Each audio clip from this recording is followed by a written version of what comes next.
catch the rebels responsible for this, I'm going to dress them for beef. Whoever it is, they know their business all right. This is the third one they've snatched right out of our hands. The fourth, Corporal Barnes, the fourth, and it better be the last, because there's only one more left. Williams!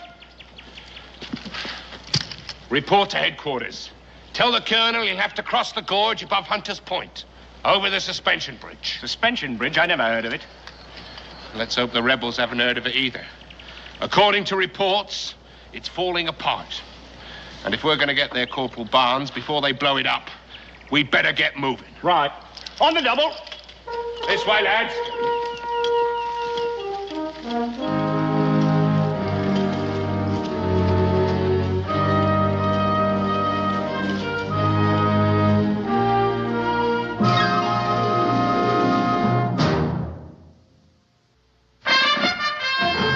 Daniel Boone was a man, yes, a big man, with an eye like an eagle and as tall as a mountain was he. Daniel Boone was a man, yes, a big man. He was brave, he was fearless, and as tough as a mighty old tree. From the coonskin cap on the top of old Dan to the heel of his rawhide shoe, the rippinest, roaringest, fightingest man the frontier ever knew. Daniel Boone was a man, yes, a big man, and he fought for America to make all Americans free. What a Boone wanted to do and what a dream come true was he.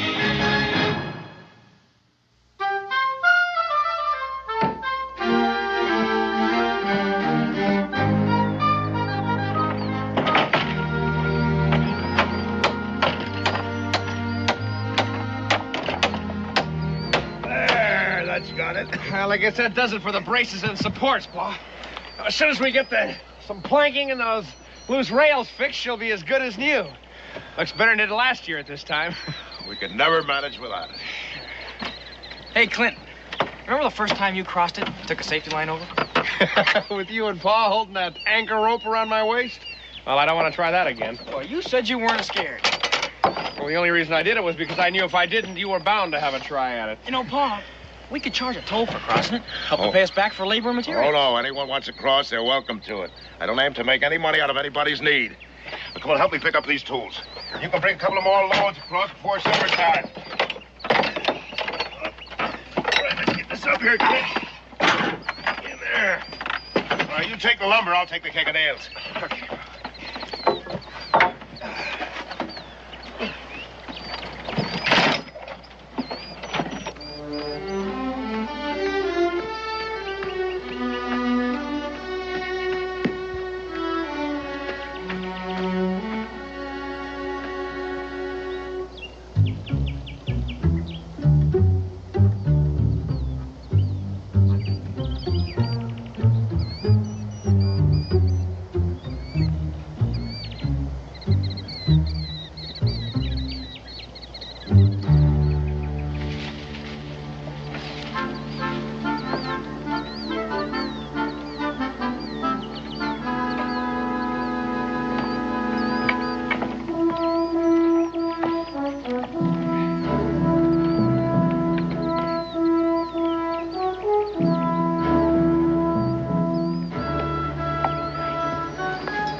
Not a good idea to point a pistol at a man unless you know he's an enemy. How do I know you're not? How do you know I am? I'll let my father decide that. This bridge is private property, mister. Now pick up your gear and move.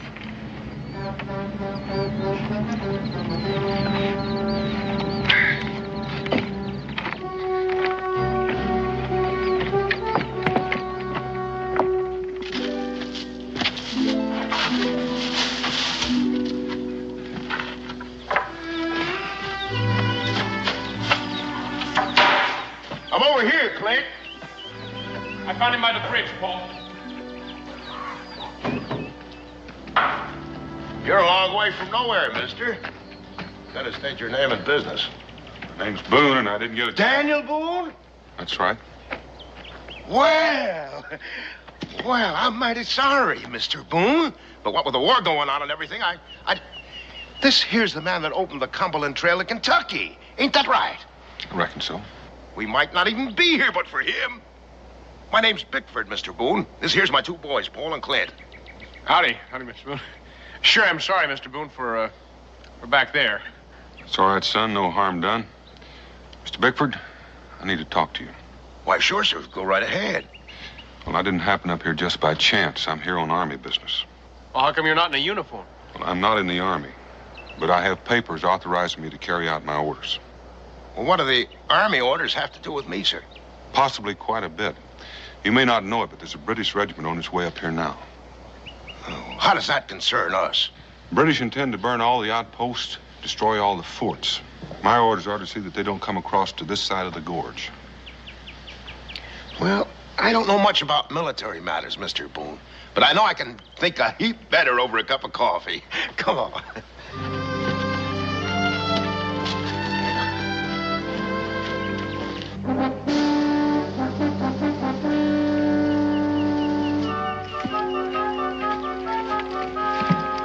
Sergeant! Can't we stop here for a breather? We keep on going till we reach that bridge. We can't keep up with you, Sergeant. We need rest. You men can rest when the bridge is secured. If you insist on going on, sir, you'll have to reach that bridge all by yourself. And if somebody blows that bridge private orcs before we get there, the colonel's apt to be very, very upset. Now get out! Come on, move! All of you!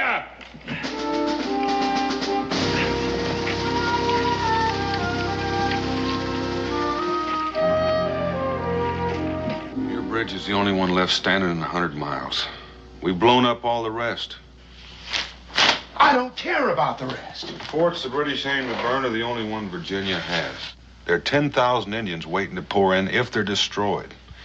Now, the whole outcome of this war might well depend on keeping the British off this side of the gorge.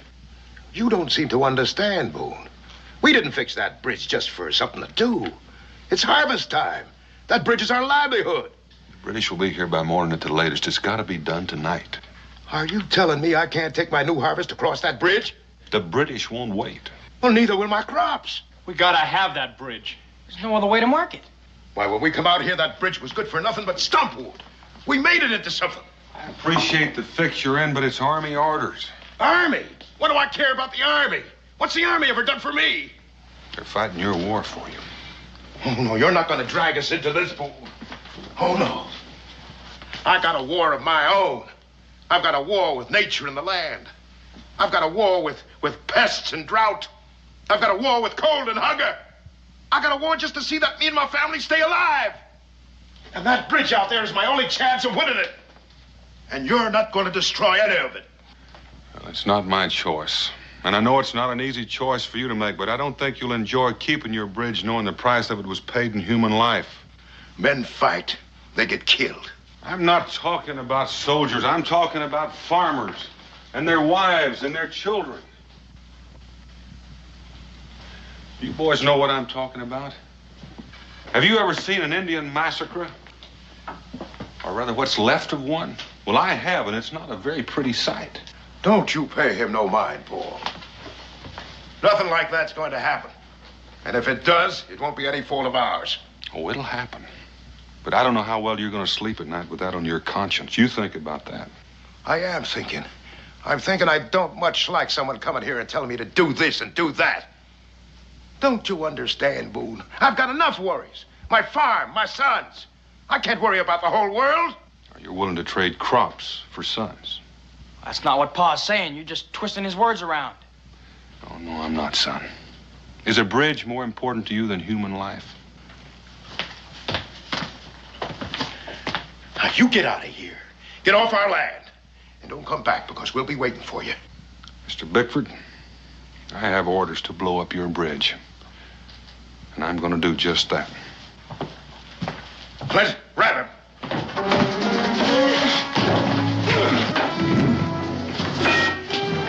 Grab him!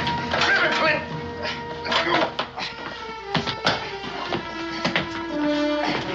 Why don't you open up the cellar door?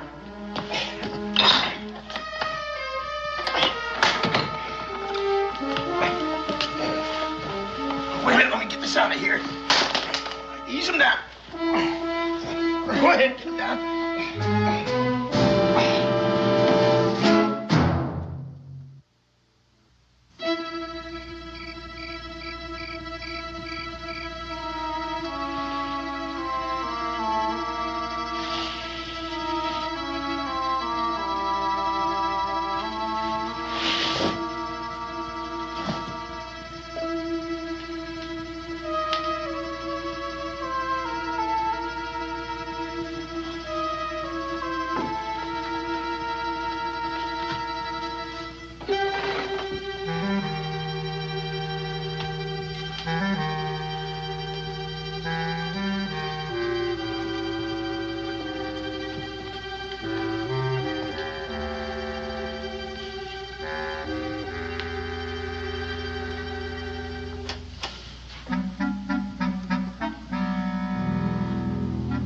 Supper's on. Come on, let's eat. No sense of letting the food get cold.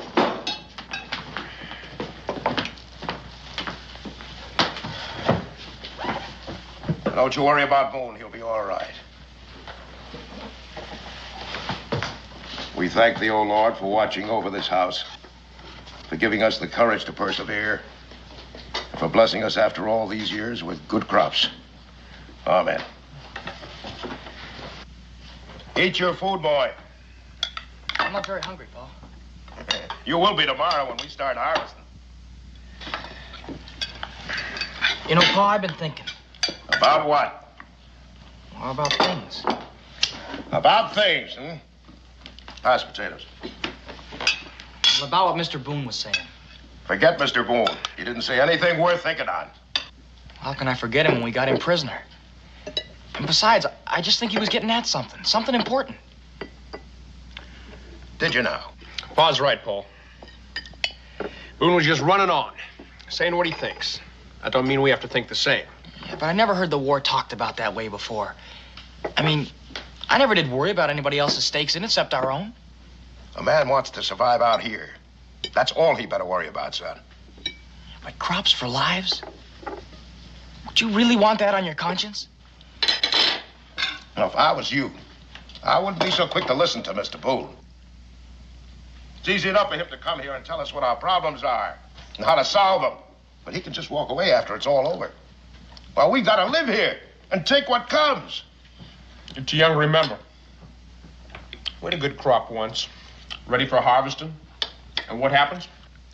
Neighbors' cows broke through the fence and trampled the crops. What they didn't trample, they ate.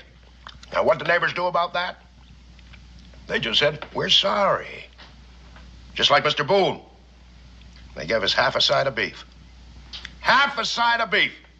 Had a scratch to make it through that winter. What do you think we came out here for, Paul? I know, to get away from people, to have some peace. Get away from the war, I reckon. But it seems like the war's come to us now.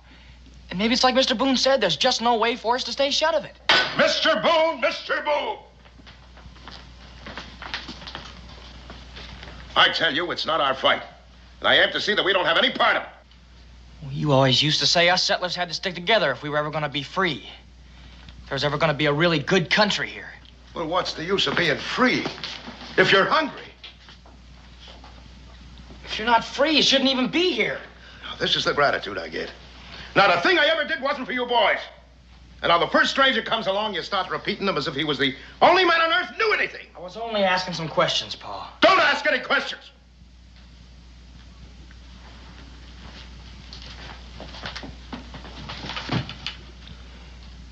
Don't ask any questions until you know a little of what life's all about. Well, how can I ever know anything about it if you just shut me up and don't give me any answers? That's enough. I don't want any back talk out of you. Not until you've grown up enough to know what you're saying.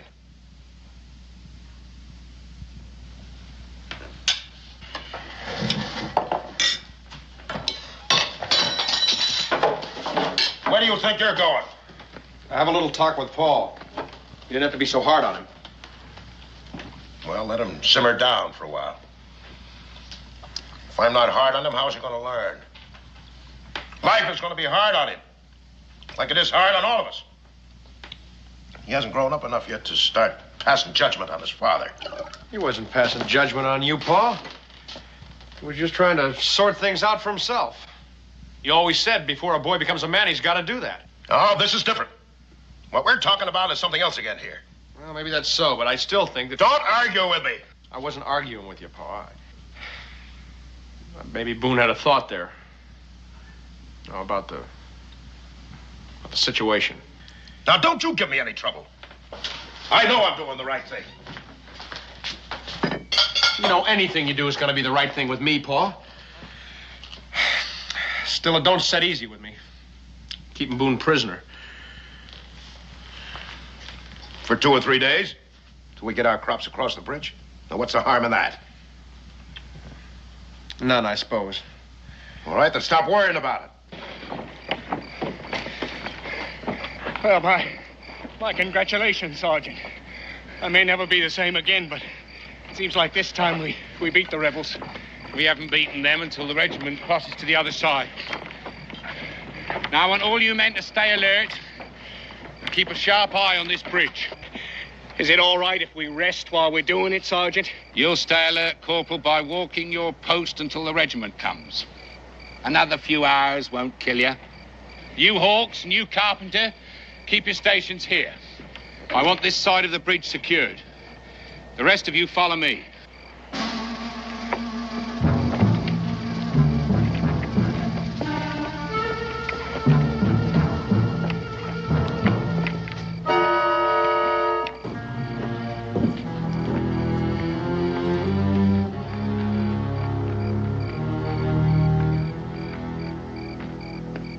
You all right, Paul? Paul didn't mean what he said. Then why did he say it?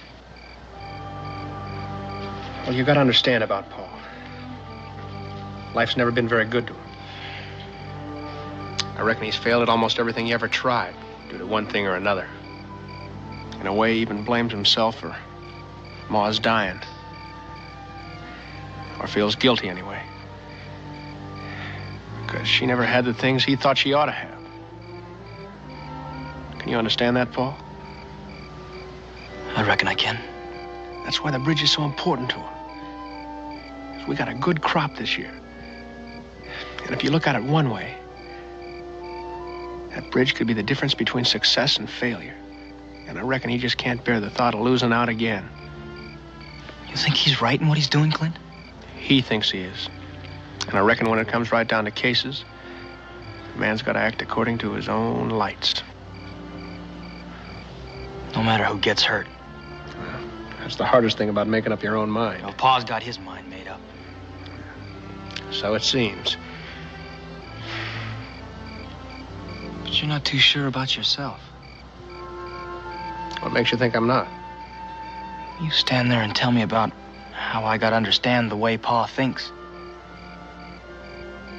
Only it's not me you're trying to convince. It's you. You know, for someone who's not grown up yet, some of the things you say make quite a bit of sense. Oh, you're just trying to make me feel better. Maybe. The question is, do you? You know, Clint, I always feel good when I talk to you. Good enough to eat your supper? Yeah, I guess even good enough for that. You go in the house and eat. I'll go help Pa in the barn.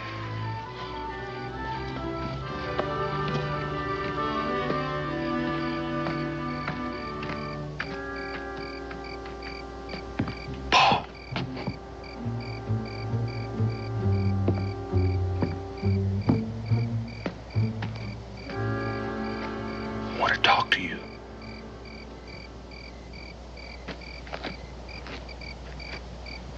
What about? Well, I'm sorry I brought up things that made trouble between you and your pa. There wasn't no trouble. Oh, I thought, Don't matter what you thought. My pa's always known what's best. well, maybe things might be different this time. Wow. Well, look at it this way. Your pa may think he's being neutral, but by helping the British, well, it's plain to see what it adds up to. He might be called a traitor. You don't know what you're talking about. My pa's no traitor. I'm sure he doesn't mean to be, but that's what it adds up to. And by your helping him, that makes you one, too. I know what you're trying to do. I'm trying to get you to keep your father from becoming a murderer. A murderer? Paul, what do you figure he's going to do about me? I don't know. Let you go, I guess, when he thinks it's safe. He lets me loose. He knows the Continental Army gets wind of what he's done here. He'll be hanged as a traitor. That leaves only one thing for him to do, to kill me. He couldn't. Paul, when a man wades deep enough into a river and the current gets at him, it'll carry him away whether he likes it or not. Hey, you there.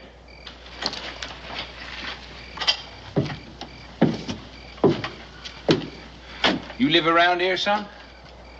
Well, yes, sir. Why? You seen any strangers around here? Skulking near that bridge? We're stuck out in the hind end of nowhere here, sir. We don't see folks for months on end. Regular hermits, eh? Who's here, then, apart from yourself? Well, just my father and my brother. They're bedding down the animals. Go and get them, son.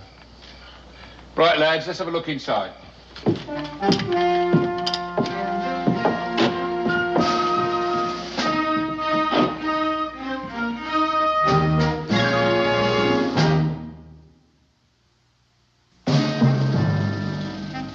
Thanks, Mr. Bickford.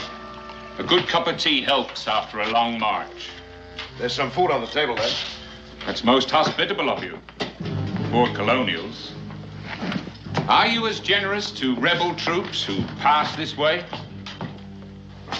We don't take sides in this war, sir. I should think you'd have a hard time staying neutral. Well, not way out here, sir. There's nobody nearby that would care one way or the other. And besides, we've been very busy tending to our own affairs, sir. That's wise of you.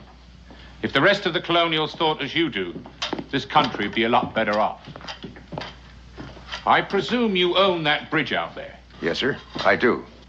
Then I request permission for its use in transporting His Majesty's troops. Just go ahead and use it. I reckon it wouldn't do me any good to say no. I think you're quite right, they say. Full rifle, Sergeant, all I could find. Are there any other firearms in the house? You have them all right there. Take charge of them, Corporal. Aye, sir. What's down there? Sir, it's the storm cellar, sir. There's nothing in it, just some potatoes and seed and trunks and old stuff.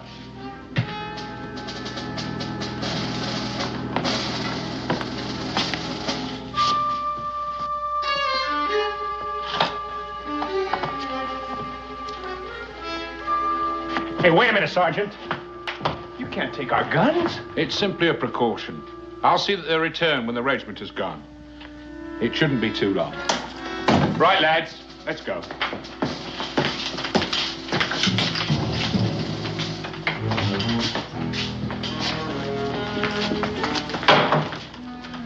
Well, that was close. Well, now we can forget about the British.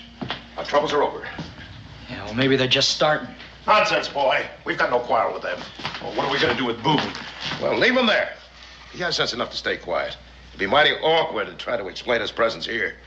All right, you two get to bed. It'll be over tomorrow. And remember, if we're friendly to them, they'll be friendly too.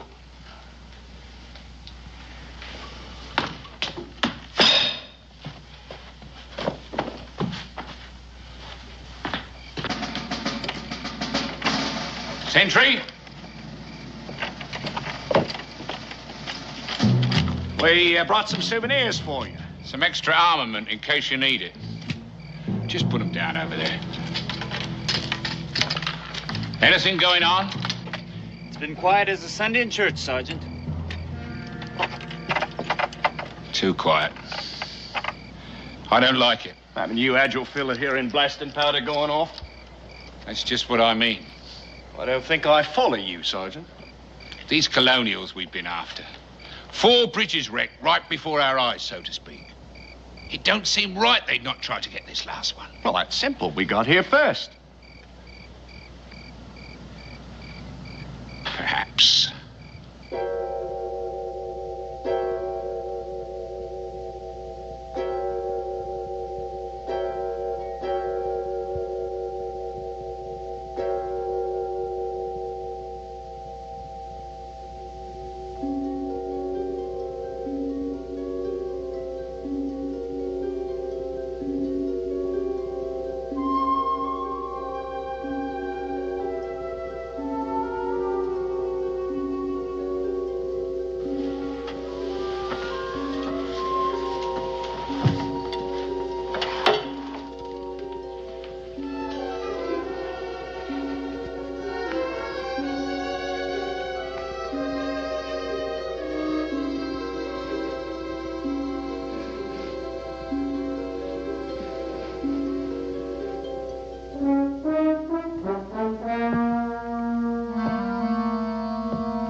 Who goes? I said who goes? It's me, Paul Bickford. What are you doing out here at this time of night? I couldn't sleep. I just thought I'd get some fresh air. Well, you picked the right place for it, son. You nearly got an air hole blasted right the way through you. Now, go on, get back to your cabin. Yes, sir. And don't let me catch you out here again. Back to your post, Sentry.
right to do this, but I've got to get out of here.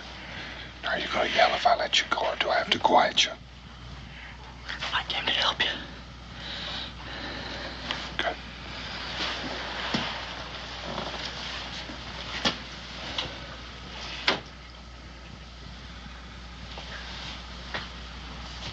Is there anyone awake up there? No. Mr. Boone, what you said about my pa's becoming a murderer, you weren't lying to me, were you? I wasn't lying. My pa ain't gonna see it my way. But it just seemed to me I sort of had to save him from himself. You'd better get out of here. It's coming on to first light.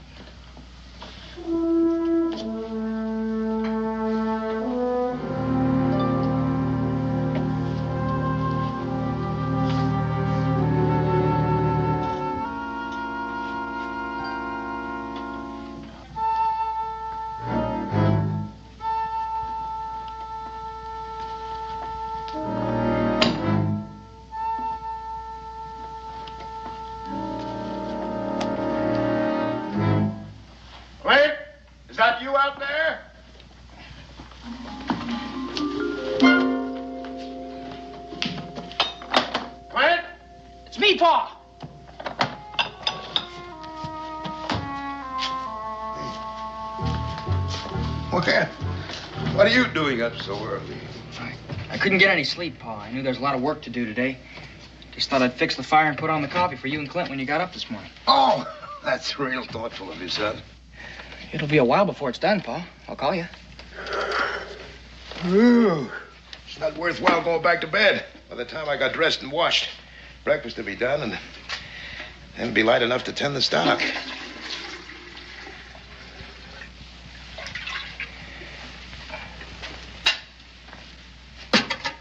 Paul, I'd like to talk to you.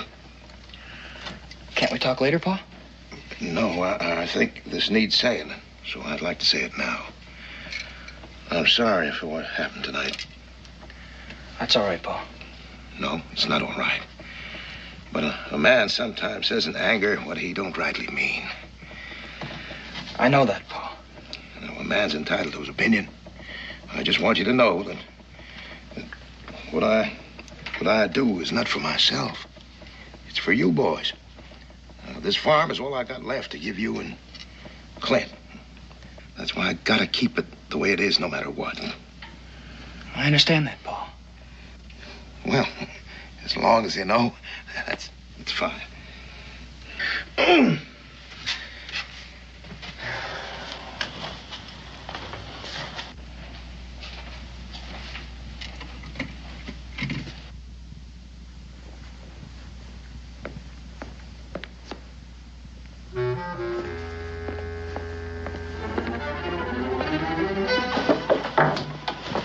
What is that?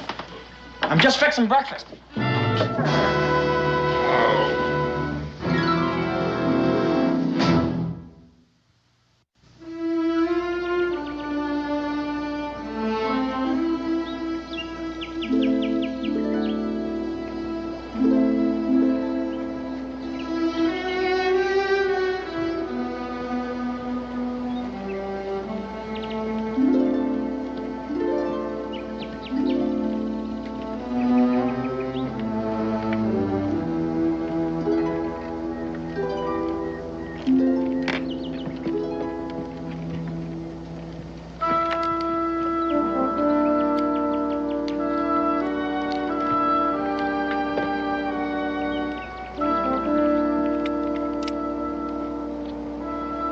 Sergeant Malcolm! Sergeant! On the double!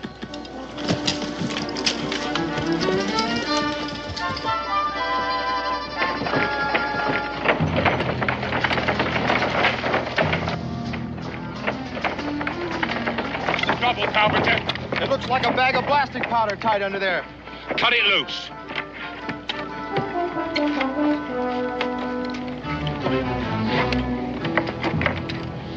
It's blasting powder, all right. You men search this bridge carefully. You, sentry, come with us.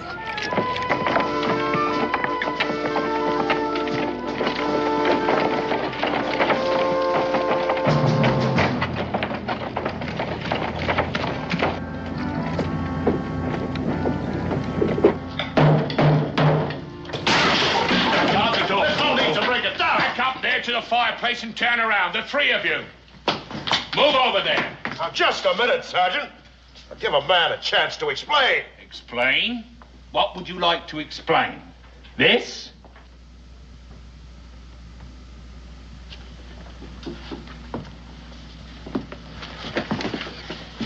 Just some potatoes. And seeds. And a few old trunks, eh? Sentry, open the cellar door.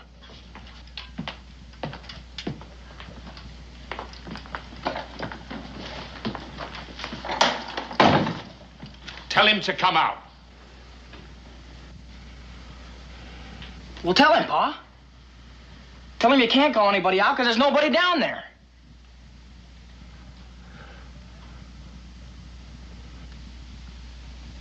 I shan't ask you again. Tell him to come up. Well, you heard what my boy said. There's nobody down there. We'll soon see. If you've lied to me, I'll have you all before a firing squad. Keep an eye on him.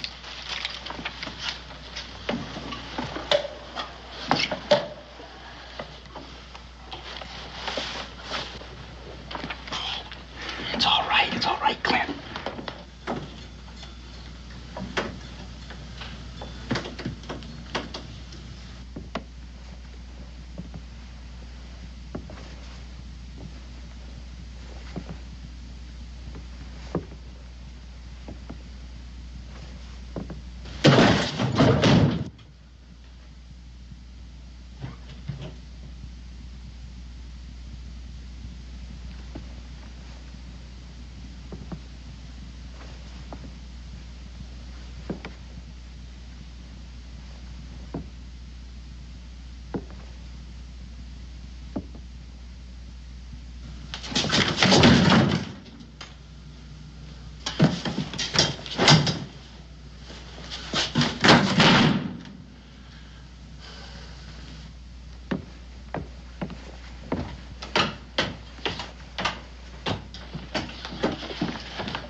Didn't get him, all, Sergeant? Shut up. Go and search those outbuildings. The both of you. Aye, sir.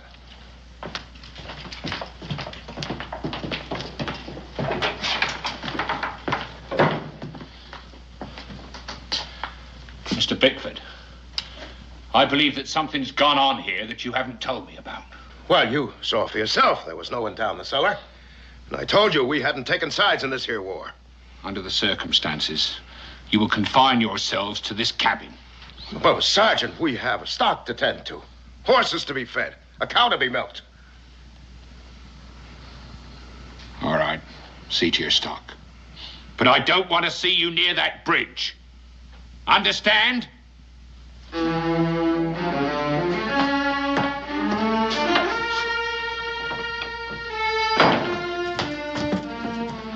I don't need to ask who let him loose. Or are you both to blame? I did it, Pa. Clint had no part of it. I thought so. Clint has too many brains. Why, Pa? It's like you said, Clint. A man's just got to do what he thinks is right. You young fool. What makes you think you're grown up enough to make a man's decision? Do you know what you've done? You've as good as killed us all. Come back here! Oh, wait. Don't you see? What if Boone had been in that cellar? Well, it's just lucky that he wasn't, that's all. Are you turning on me too, Clint? No, I'm not turning on you, Pa. But Paul did what he thought was right. He couldn't stand to see a man killed.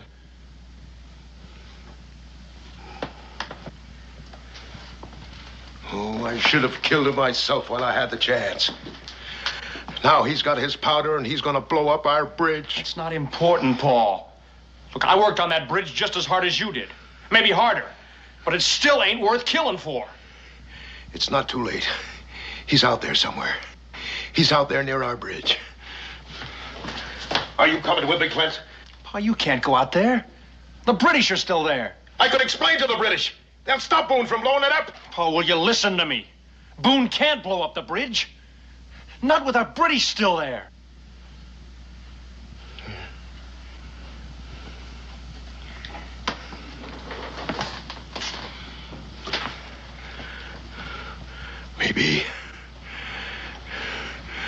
Maybe.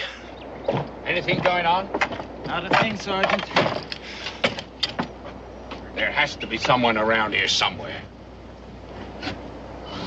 You two go and search the woods.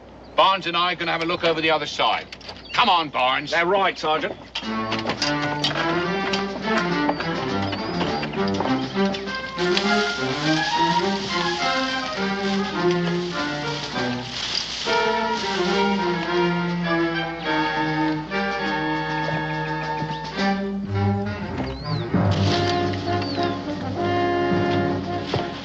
Looking for me.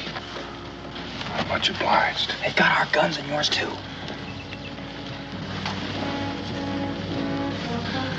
Our guns are stashed right over there.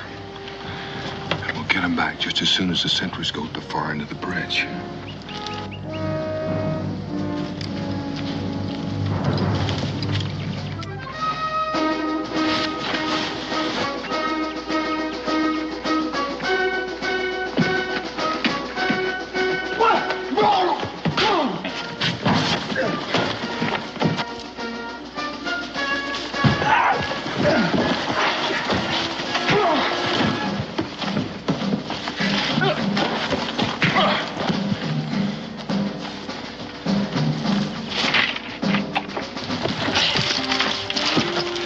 Paul, get up on that cliff. Be careful.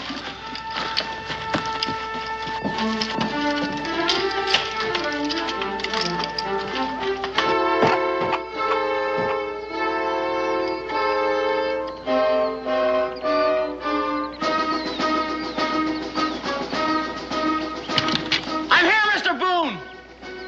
Keep them back.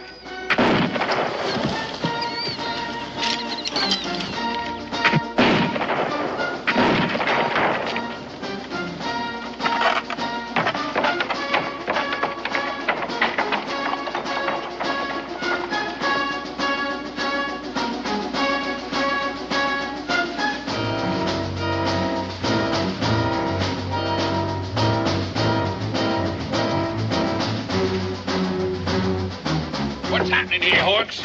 That kid on top up there. Yeah, never mind him. Get this man on the bridge.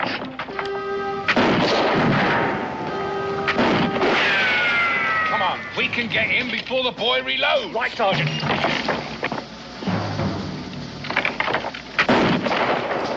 Hey, He's got all those rifles. Get back. no, keep going, keep going.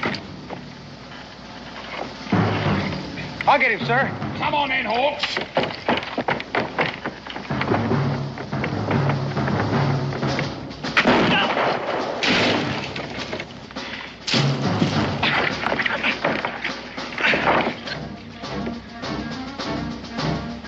Get that man there, Corporal.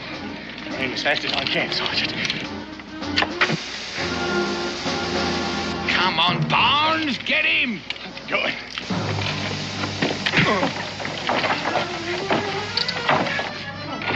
He's not in the clear.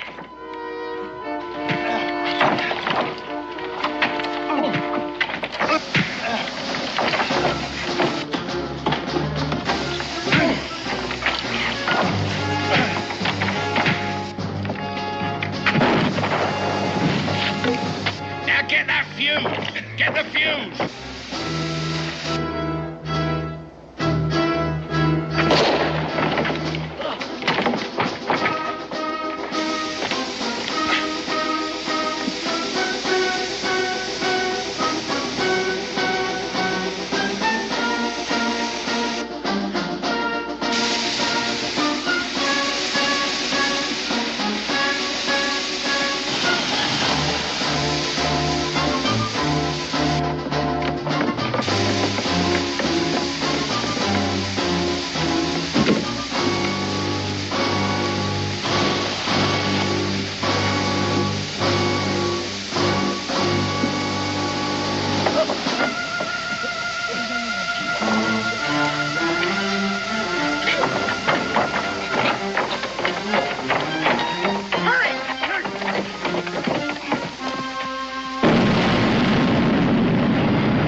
mighty sorry to leave some of these things behind, but I just ain't got room for them.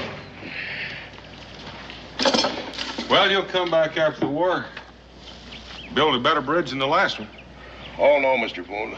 We start depending on it like before. When a man's got just one thing to depend on, he's apt to give it a value which is a whole lot of reason. That bridge pretty near lost me all I hold close. My sons and my pride, my self-respect. It cost me dear, but I'm glad I got it learned in time. And I learned something else, too. Those boys of mine got more brains than I have. You ready to start, Mr. Boone? Anytime you are. Let's be about it. All right, boys, come on.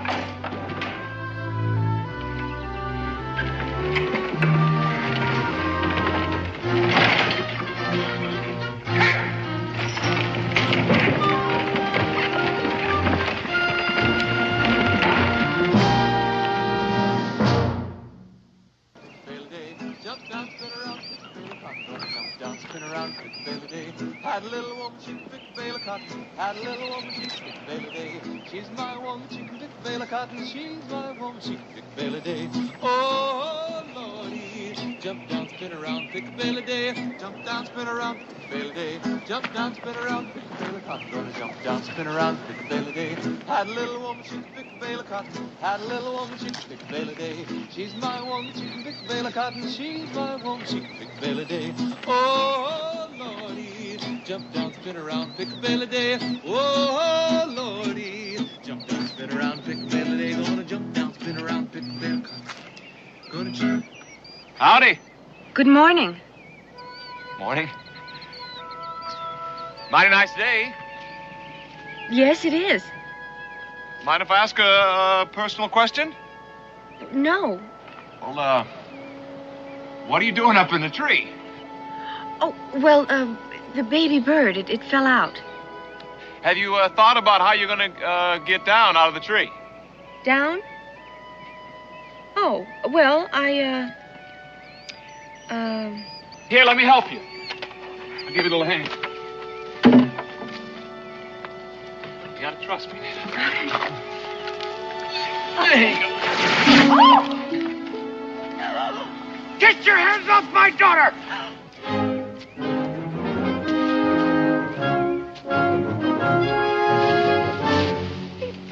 Quiet! I suggest you go about your business, young man.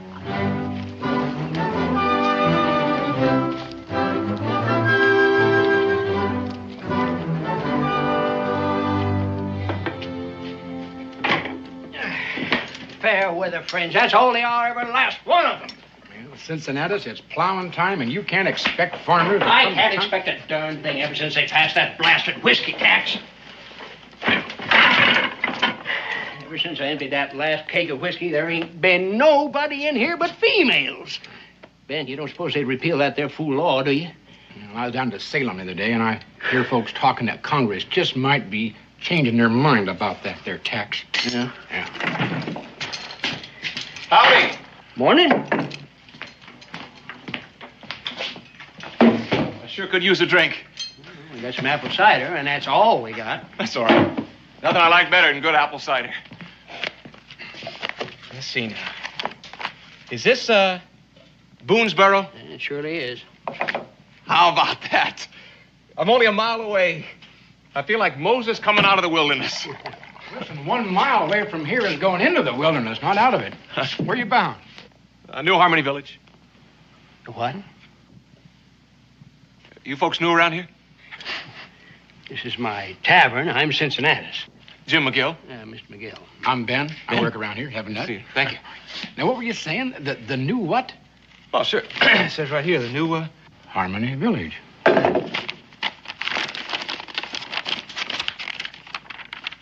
Is there something wrong, Ben? Where'd you get this? Back home. Outside of Williamsburg. Did you pay money for it? You might say my life savings. Why?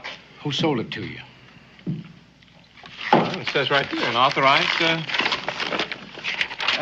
agent of the Daniel Boone Land and Development Company. The what? The Daniel Boone Land and Development Company. Look, there is a Daniel Boone, isn't there? Oh, yes, there's a Daniel Boone, all right.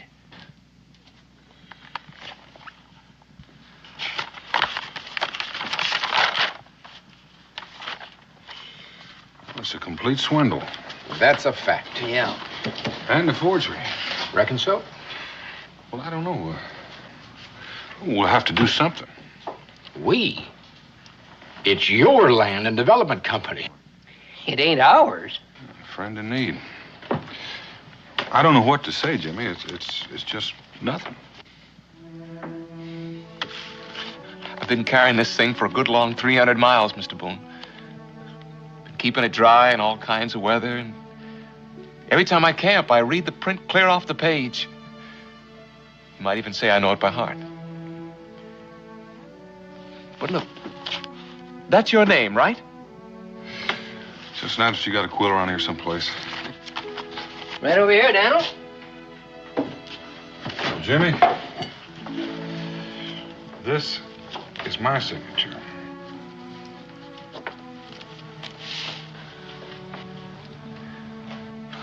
Why?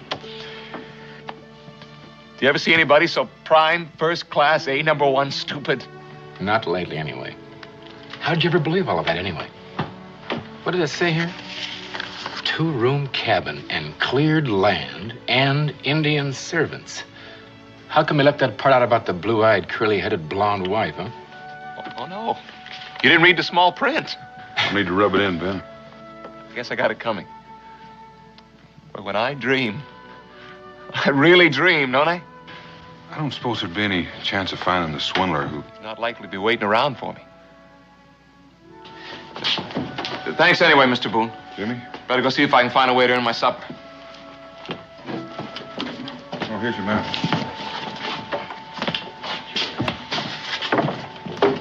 Yeah, that is a strange one, Daniel. Yeah.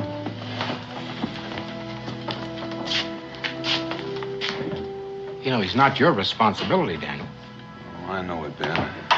He took it like a man, didn't he? Yeah, he did. Well, put yourself in his place. I sure wouldn't mind. What is Rebecca cooking up for supper anyway? Always thinking about your stuff. Yeah.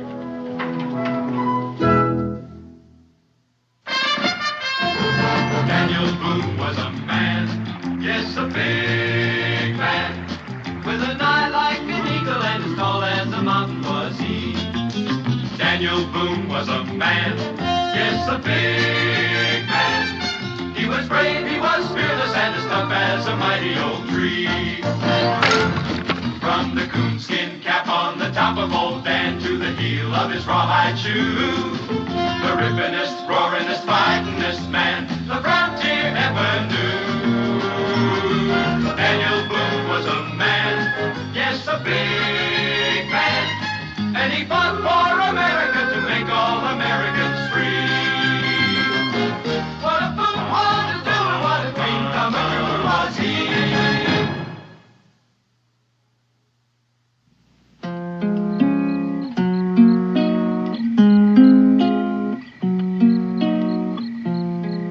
Sylvie said she loved me. Now I know she lied. She hasn't been to see me since the last day of July. Bring me a little water soon. Oh, bring me little water now. She hasn't been to see me since the last day of July. Supper will be ready in a minute. Sure wish I could play one of those.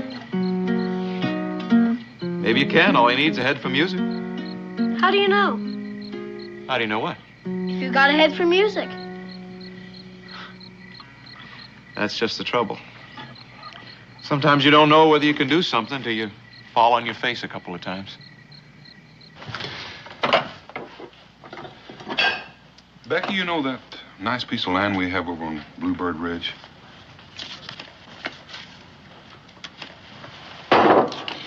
Listen, you're going to have to stop reading my mind. Why, it's my favorite form of entertainment. Makes me itch. Well, you can take a nice bath in the creek on your way over there in the morning.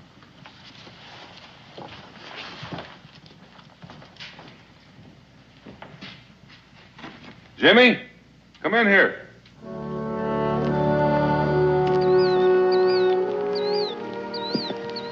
It's good soil, Mr. Boone. A man couldn't ask for any better. And all this. Well, this is about the prettiest place I've ever seen. But I've got no money to pay you for it. The Daniel Boone Land and Development Company. Well, you don't have to pay me right now. You can pay me a little at a time, whenever you get ahead. I'm pretty sure Cincinnatus would give you credit for seeds and supplies. Sure is tempting. Tell you what. Let's go see Cincinnatus right now.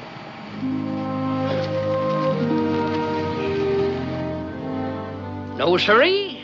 I ain't hanging that thing in my tavern, and that is final. I was told you'd seen the light, Cincinnatus. You aren't selling any whiskey, are you? You can just stop that smirking at me, Amos Brown. If I ain't selling any whiskey, it ain't because of your pits of hell. It's because of that dead blame whiskey tax.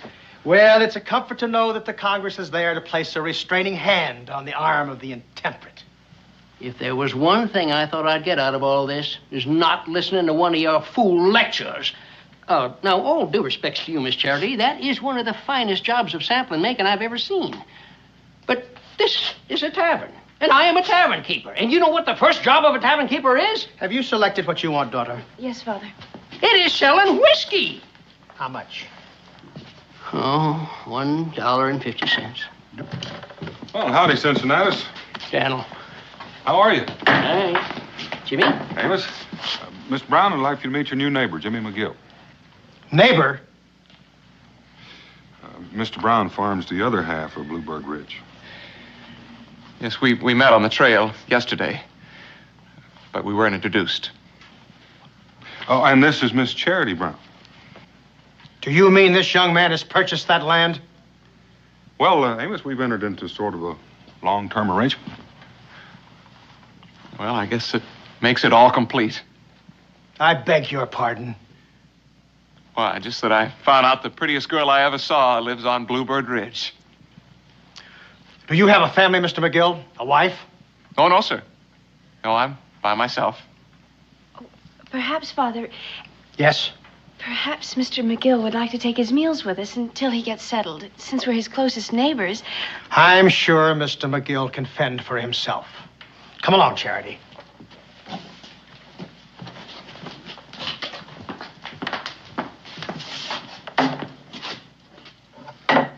But on the other hand, you might like to join us for Sunday services. I sure would like that, sir. Good. Mr. Samuel Stone will be with us. Charity is betrothed.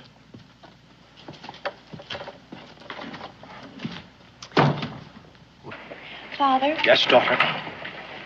why did you say that Samuel Stone was my betrothed? Because he soon will be. But I don't like Mr. Stone. Don't be foolish, child. Samuel Stone is an upstanding, God-fearing young man. How can you not like him?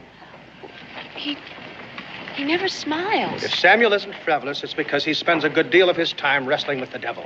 Father, Besides, he's a very prosperous farmer. I'm not getting any younger. I will never consent to your marrying anyone who could not take care of you. It's the last promise I made to your dear mother. May her soul rest in peace. wouldn't Mother have wanted me to be happy? I know she would not have liked this unseemly discussion. Yes, Father. Well, there you are. Well, drat that Amos Brown. He left that thing here on purpose. I know he did. That's kind of pretty. Did Charity stitch that? Oh, well, I hope you ain't one of these demon rum folks, too. Oh, no. I just think folks are entitled to their feelings. You know, Cincinnati's going to take me about 100 years to pay you back for all of this. I wouldn't say that long, Jimmy. You do a little trapping in the winter like the other folks around these parts, and we'll likely be squared up in a couple of years. No, you don't need money much around here anyway, Jimmy. It's fish in the stream, game in the woods. You can grow almost everything else you need. Well, almost everything.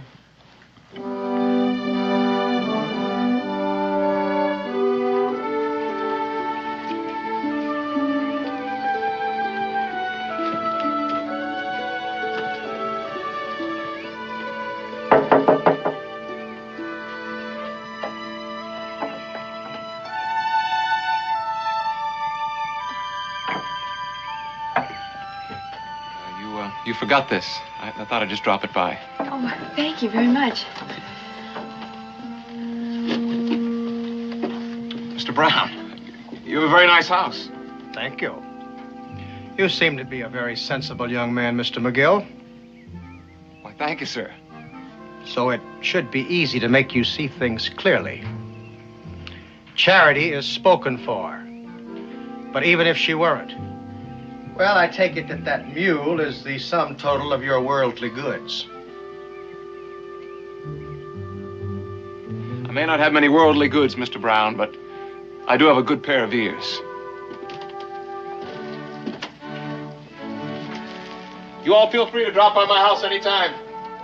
What house? That's right. Really forgot I don't have one yet. So long. And that, my dear daughter, is that. Unless I have raised you for 17 years to suddenly find that you have become disobedient. No, Father.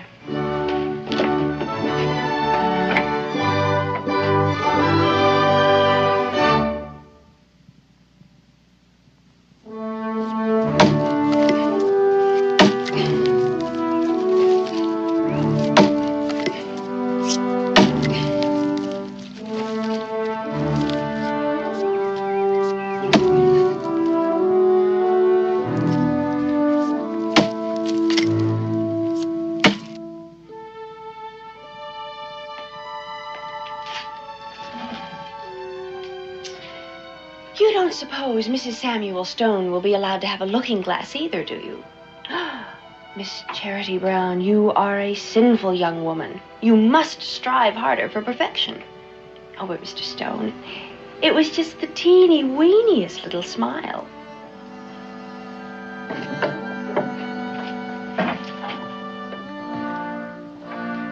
I hope I shall prove worthy of your confidence, Mr. Brown. As you know, I'm always striving for perfection. I'm aware of that, Samuel. And that's why I feel that you and Charity should be married sooner than we discussed. Well, I trust that she hasn't strayed from the path in some way, sir? She is my daughter. But she is a female. And as such, a frail vessel at best. Well, this sudden haste wouldn't have anything to do with the young man who just purchased the other half of your hollow from Daniel Boone, would it? Who can tell what disguise the devil may assume next, Samuel? Now, suppose we work out the details, and then we'll have my daughter join us.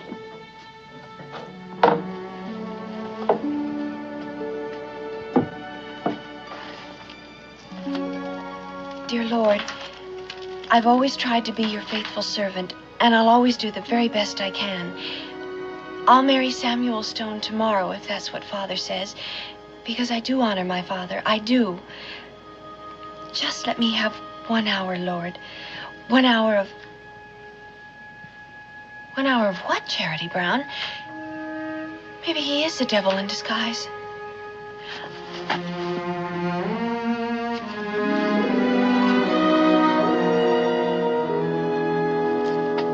The dowry, of course, will remain the same. I was hoping we could discuss the matter of Mrs. Brown's, may her soul rest in peace, silver. And what did you have in mind? Well, naturally enough, I assumed that since Charity is your only child, that you wanted to bring the silver into her own home, to pass on to her own offspring.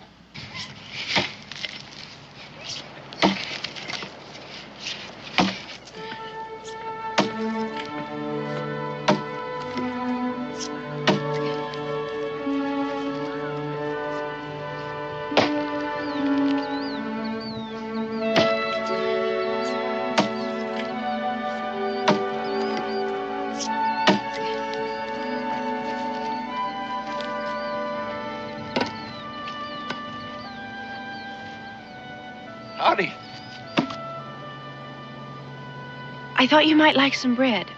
I just baked it. No, wait a minute. Why don't you stay and share it with me? Well, it's not seemly. No, I guess I wouldn't be right. I was just trying to be, neighborly, not familiar. Well, of course. I understand. Out here on the frontier, a person has certain obligations to new settlers, but only so far, don't you think? Well, definitely. Oh.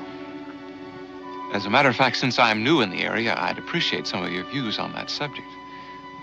For example, you could tell me about some of my neighbors. Now, I've met Mr. Boone and all his kin, Ben, Cincinnatus, you, and your father. And, well, I just think a fellow should know more about his neighbors, don't you? Yes, I suppose so. For example, tell me about Mr. Samuel Stone. Just for example, is he a real nice, neighborly type fella? Well, That's very interesting, Miss Charity, but it's not very informative. Well, you see... Look, maybe you could talk a little bit if we went over and sat down, huh? Well, maybe just for a minute.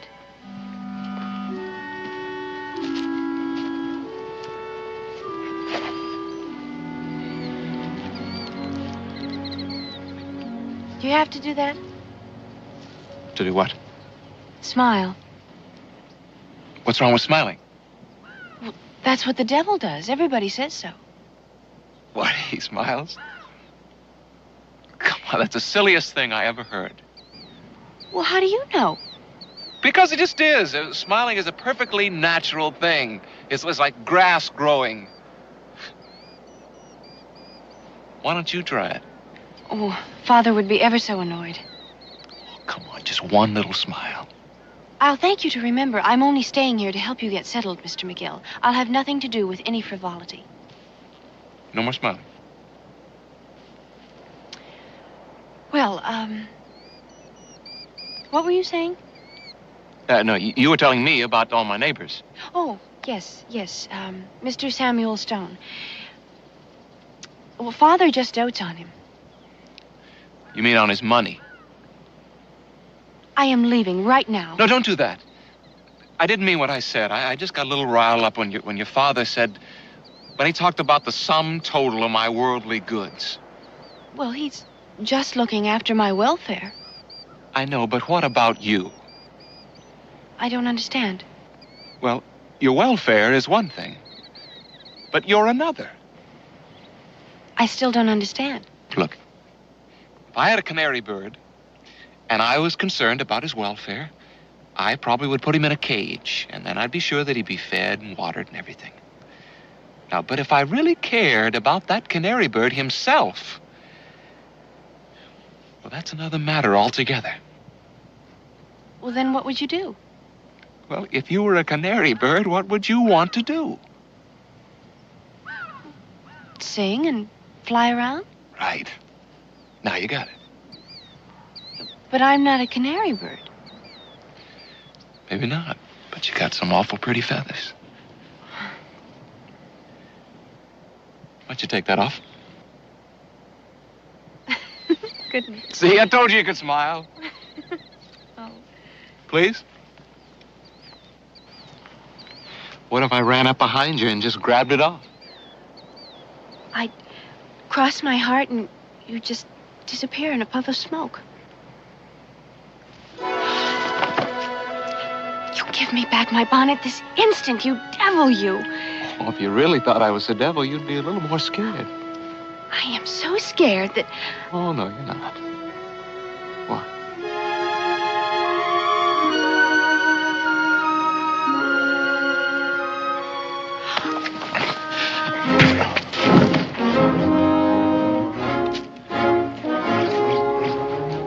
And I'm real pleased to meet you, too, Mr. Stone. We were just talking about you. Get up. What? What for? The hand of the righteous is what you need. I don't know what that's going to prove. Start packing up your belongings. What for? Because you're going to be off this land before the day is out.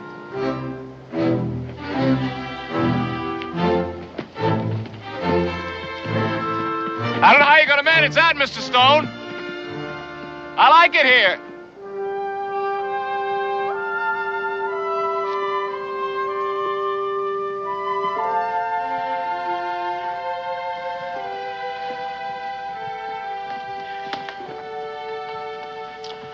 Now, daughter, Father, does it have to be so soon? 3 months isn't too soon, my dear. Have I ever done anything that wasn't in your best interests? No. And have you ever seen Samuel do anything that was unchristian-like? He punched Mr. McGill in the jaw. Well, you have to admit that the provocation was uncommon. I suppose it was. Now, I know that I am the most fortunate of fathers. You could disobey me. That seems to be the way with children these days. But you're a sweet and reasonable girl. Thank you, Father. Now, why do you think I want you to marry Samuel? Because I worship riches? Well, because he is a godly man, I suppose, Father. Partly. But that young man in the woods back there, he too might well be a godly man. I don't understand. It's very simple, really. The wilderness is a killer of women. Hard work, childbearing. Sometimes a settler's wife may often look 60 when she's only 30. It was my struggle against this land that killed your mother. And I've sworn that the same will never happen to you. Now, do you understand? Yes, Father. And will I hear you singing at your work once more? I will try. Good girl. Father, Yes, dear. since it's all been settled, does Samuel have to drive Mr. McGill off of his land? Does it mean so much to you? No, but he hasn't done it. It's really not your concern, is it, dear?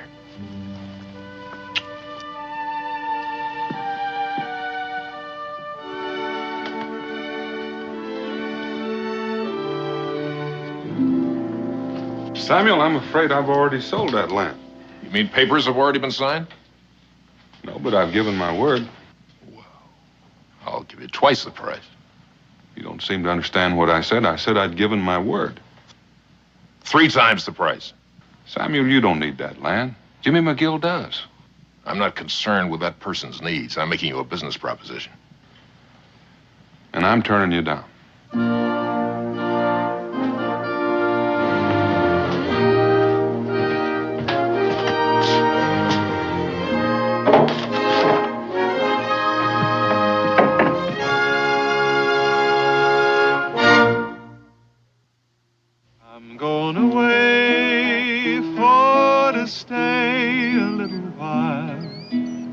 But I'm coming back if I go 10,000 miles. Oh, who will shoe your foot? Who will glove your hand? Who will kiss your ruby lips when I am gone to the promised land? Oh, it's me who'll shoe your foot. It's me who'll glove your hand. And it's me who'll kiss your ruby lips when I am gone to the promised land. I'm going away for to stay a little while, but I'm coming back if I go 10,000 miles. I'm going. Take you 10 years to clear the land at this rate. I know it. Say, just what did you do to Samuel Stone anyway? I kissed Charity Brown on the cheek. Why? Well, he tried to buy your note last night from Daniel. Offered him 2-3 times the price for it. He didn't sell it to him. No, Daniel wouldn't do a thing like that. Doesn't matter anyway, I guess. Hey, would you mind standing up? I want to kick you in the pants. What for? Because I feel like it. That's what's for. Yeah, I guess I deserve that, don't I? You're darn right. Listen, there ain't nothing standing between you and Miss Charity Brown that you can't earn in 10 or 20 years of back-breaking labor. I better get to work then. Hey, you got another axe? Sure do. Give you a hand.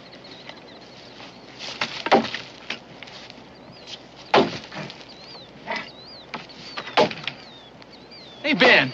Yeah? What would you think about a fella abandoning his principles? Yeah, it depends on the principles. Well, suppose it was for a just cause. Well, depend on the cause. Not very much help, you know that? What are you thinking now? I'm about to break a solemn vow. You want to come?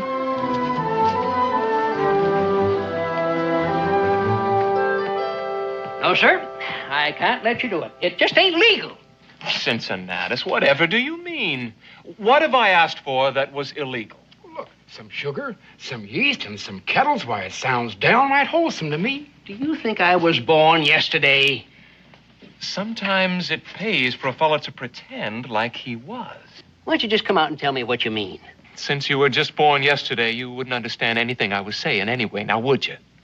Cincinnatus, it sure is lonely around here.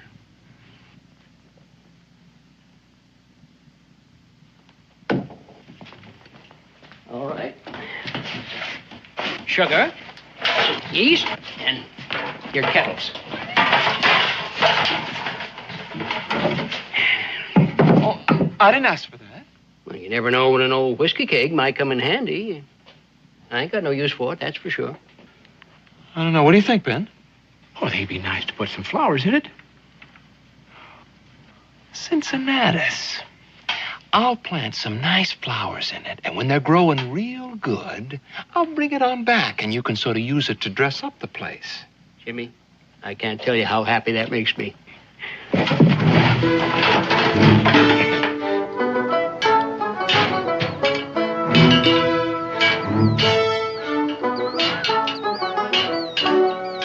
Hey, you sure you know what you're doing? Of course I do. Well, then maybe I'll give you a hand. No, Ben, I don't know whether you even ought to be here. Like Cincinnatus says, it's illegal. It ain't illegal to make the stuff. It's illegal to make it, sell it, and not pay the tax. I don't plan on paying the tax. I can't make any money that way. And you're aiming on going to jail. No. I'm aiming to marry Miss Charity Brown. You sure are a hard fellow to figure out. You know that? What do you mean? Well, you come marched into Boonesboro like one of them everyday farm boys with that worthless deed. And next thing you know, you're engaged in the manufacture of whiskey. And you're courting Miss Charity Brown, who happens to be betrothed to the richest fellow in these parts. And then you're talking about broken vows and all that. I guess it does seem a mite peculiar. Unless you knew about Pa. What about Pa? He died. Mighty unusual. Well, it was in a way. Because it was the whiskey tax that killed him. The whiskey tax? Yeah, broke his heart, I figure. Right there at his deathbed, I vowed that I wasn't going to follow in his footsteps. What footsteps? Pa made the best whiskey in all of Virginia. Folks used to come from miles around. Well, I don't see anything wrong with that. Well, he was a regular slave to it, and so was Ma and us young'uns. And so when he died and left me some money, I swore I was going to buy a farm and raise some grain so that folks could make bread with it and not have to make the popskull. Then you met Miss Charity Brown. Not quite. First, I met those fellows from the Daniel Boone Land and Development Company. That's it, I guess. You don't make any more sense than this thing does. Oh, no. It'll work. It'll work, all right. All I need now is some corn from the Indians.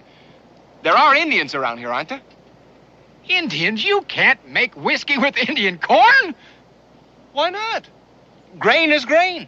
All right, you're the expert. You don't want any help. No, wait, Ben. I need you to lead me to the Indians. Besides, another thing. When I run my first batch, I'd be really grateful if you'd come by and taste it for me. You mean you don't know what this stuff is supposed to taste like, even? Never touched the stuff. Another one of your solemn vows, I suppose. No, I just don't like the taste.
Hey, Stan, I thought you'd never get here. I left word with Cincinnatus 2 days ago. Oh, I've been hunting. What's wrong? You look awful. Here, take a cup. Smells like whiskey. Of course it smells like whiskey. Taste it. I ain't sure that's a real sensible thing to do, Jim. Look, Ben, Charity Brown is going to marry Samuel Stone next Sunday. Jimmy, even if you had liquid sunshine in here, you ain't gonna make enough money off of it to stop that wedding by Sunday. Will you just taste it?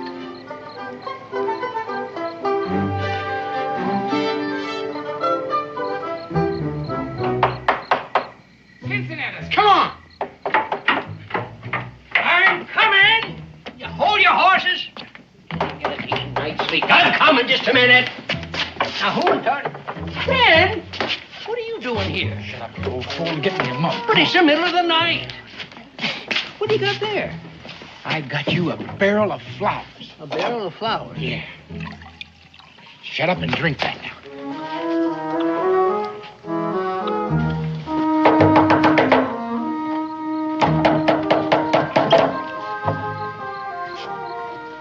Don't look like it's trouble. Well, there is and there ain't. If you're not too busy, Daniel, we'd like to talk with you a minute. Well, I don't reckon you consider sleeping as being too busy. Daniel, just come on over here, huh? It's a mite early, isn't it? More like late than early. I take it's important that I take a drink of this right now. It is.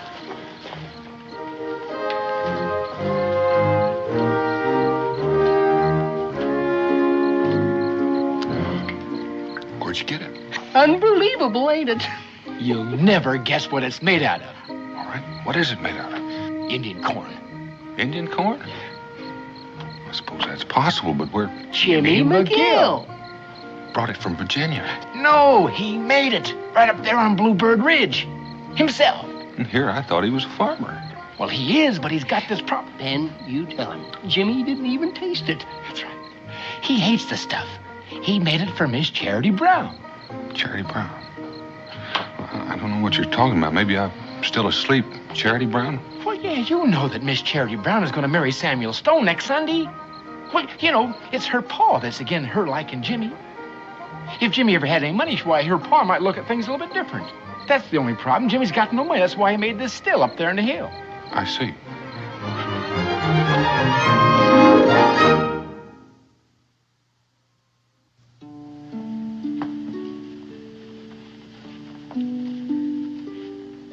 You like it so much you marry Samuel Stone. Oh, I know. What other man would send all the way to Boston for regular Paris, France silk for his girl's wedding dress? But I'm only thinking of your best interests, my dear. You'll have nothing to do but fancy stitching, and you'll spend your evenings watching Samuel strive for perfection. What do you say? I say if he has so much fun with the devil, what would he want with a wife? Look, why don't we take this wedding dress and give it to some poor, deserving orphan? Go away. No. Will you please go away this instant? Why don't you scream? Just exactly what is it you want, Mr. McGill? I want you to call me Jimmy. In the middle of the night? It's as good a time to start as any. Are you going to leave, or am I going to have to... Scream? We've been through that. Well, then, just what is it you want, Mr... Jimmy. Jimmy. I want you to come over here and give me a kiss. What? You heard me. You want me to leave? Well, I certainly do. One kiss. Off I go.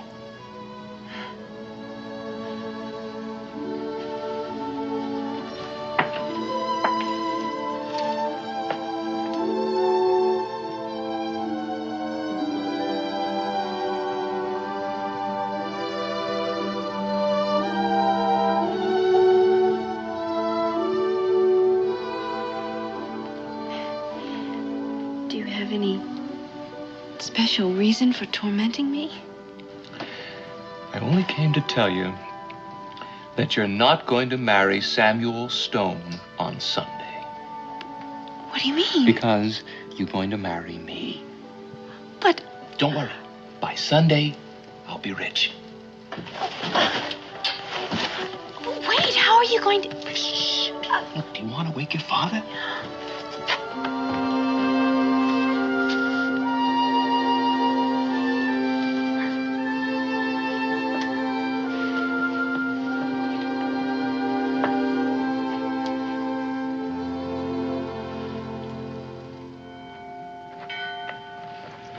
He'll be late. He'll be late. I know he will.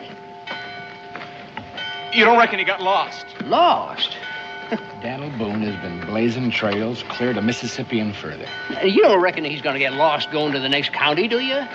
All due respects, even Christopher Columbus got lost. Don't bother, Cincinnatus. He won't listen to anybody.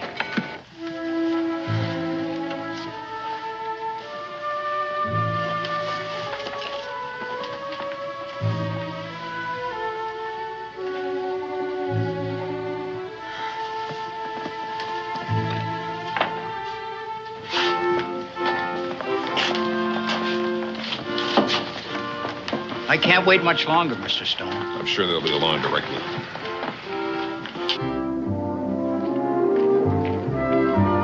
Jimmy? Jimmy?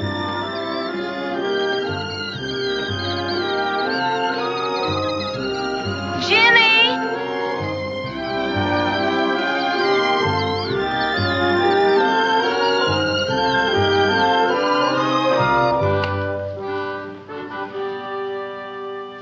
Daughter? Charity? Charity, do you know what time it is?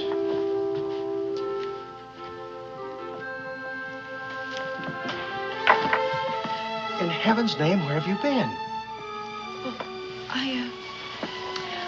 I was just looking around for the last time, Father. But you'll be here often, my dear. Yes, but it won't be the same, will it? Oh, come, child. You don't want to be late to your own wedding, do you? No, Father. Now, come, let's go.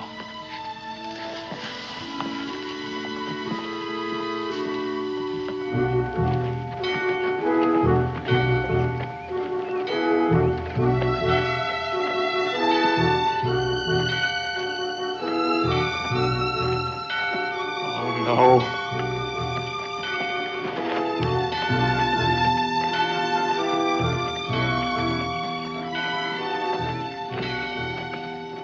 Charity, You will please let us pass, Mr. McGill.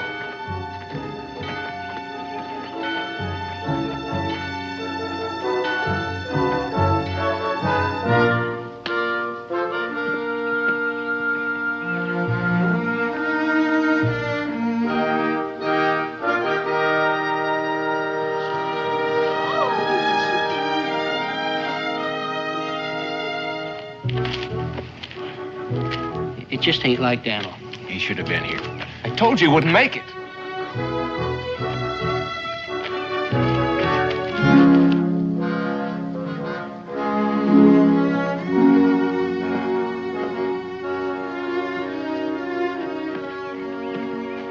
Do you, Samuel, take this woman, Charity, to be your lawful wedded wife, to love, honor, and obey, in sickness or health, till death do you part? I do. And do you, Charity, take this man, Samuel, for your lawful wedded husband, to love, honor, and obey, in sickness or in health, until death do you part? I do. If there be any man here who knows any reason why these two should not be joined together in holy matrimony, let him speak now, or forever hold his peace. Excuse me, Reverend, for breaking in this way, but well, I think I have something to add to this occasion. Who's that man with Daniel? I don't know. You know a reason why these two should not be joined together in holy matrimony? Well, we've come to offer Miss Charity a choice before it's too late. I'll thank you, Daniel, to state your business at some other time. Well, I'm afraid some of the time won't do, Samuel. This is Thaddeus King, Reverend. He's the man with the choice. Well? I have come to ask for Miss Brown's hand on behalf of a young fellow who has recently come into a considerable fortune. I fail to see why another man's fortune is good cause for discontinuing this wedding. I am Miss Brown's father, Mr. King. Perhaps you should explain yourself to me. I'd be delighted, sir. The young fellow in question has yearned for your daughter from afar, sir. And as I understand it, she has not found him lacking in qualities. But little more than a pauper when he first cast adoring eyes upon her, he set himself the task of making a fortune in order that he might aspire for her hand. And he did it. Yes, indeed, he certainly did. American ingenuity, together with the pangs of love. It's a combination you can't keep down, sir. You have evidence of this fortune, Mr. King? Yes, sir. Well, it's difficult for me to believe that such an amount can come to such a young man in such a short length of time through honest activity. Precisely how did he come about this money? Well, it is complicated, sir. But simply put, he has invented a new use for Indian corn. And as a grateful manufacturer, this is the least I could give him in return for the recipe, for the patent. Well, I don't know. Father, isn't it better to be rich and happy than rich and miserable? What'd you say, Jim? Short prayer.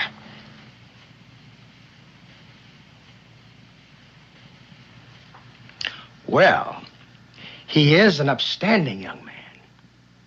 And he is God-fearing. You have my blessings, my dear.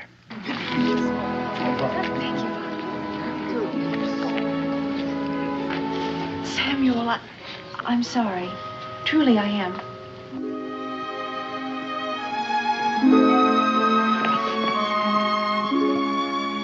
I'm sorry for what I said, Mr. Boone. What? Well, about Christopher Columbus.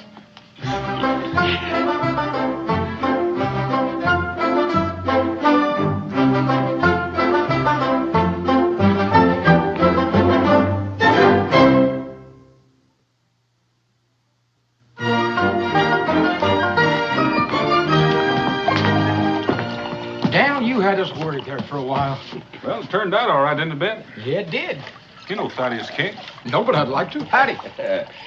Nothing I like better than a happy ending. Well, I'd be a lot happier if they just get rid of this dad blame whiskey tax. Well, that's it. They just did. Oh, I tell you, they took the heart out of me when they passed that ridiculous tax. But yesterday I get word that it's been repealed, and Daniel here comes along with a jug of the best tasting whiskey in the whole world. I tell you, it is the happiest day of my life. Yeah, Daniel. I can just see millions of beautiful jugs of it. What are you going to call it, Thaddeus? Well, doesn't matter. I'll think of something when I get home to Bourbon County. To the bride and groom. To the bride and groom. Hey.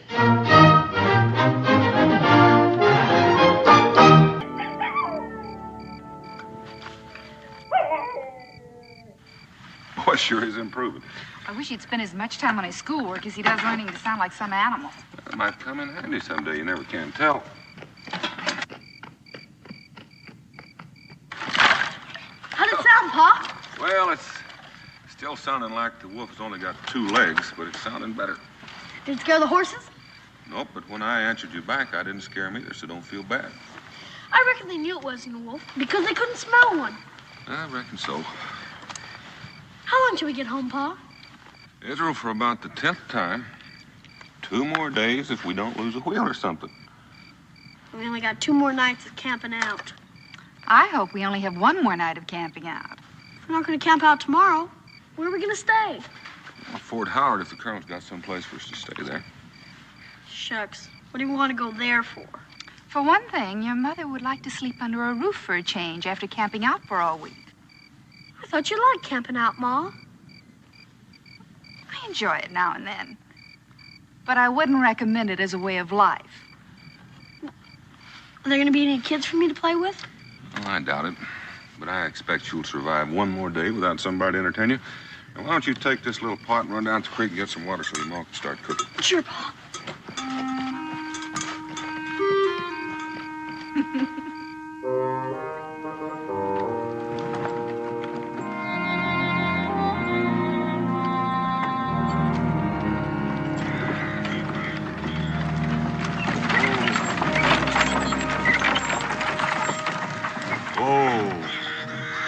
What is it, Dad? It's hard to tell.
Put that rifle down.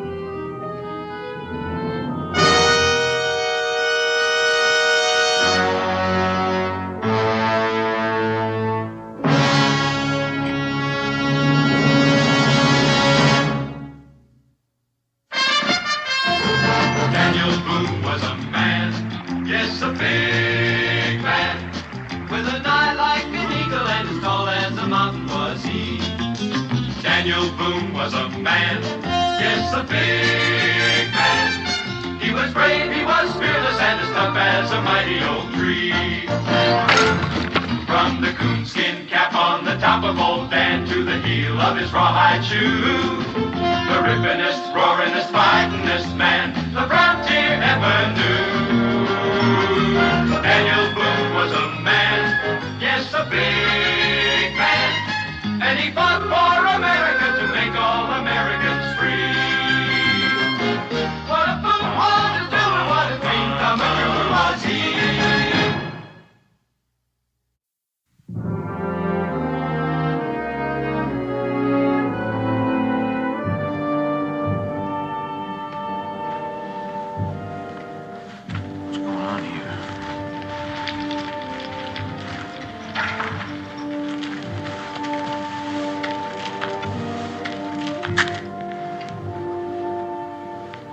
Where'd you come from?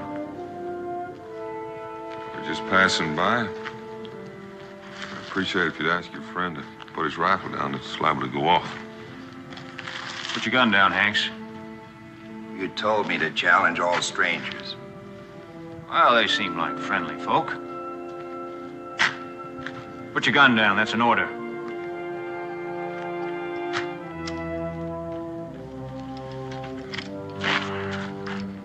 You'll have to excuse him for being edgy, but you can see what happened here. There's only 5 of us left. Colonel Howard? Gone, and the other officers. I guess it's my command now, if you call 4 men a command. When'd they hit you? Daybreak. Killed 10 men in the first attack, got the rest in the second. They quit when they drove off the livestock. Likely that's what they were after. How come the 5 of you stayed on? Well, as you see, we've got some burying to do.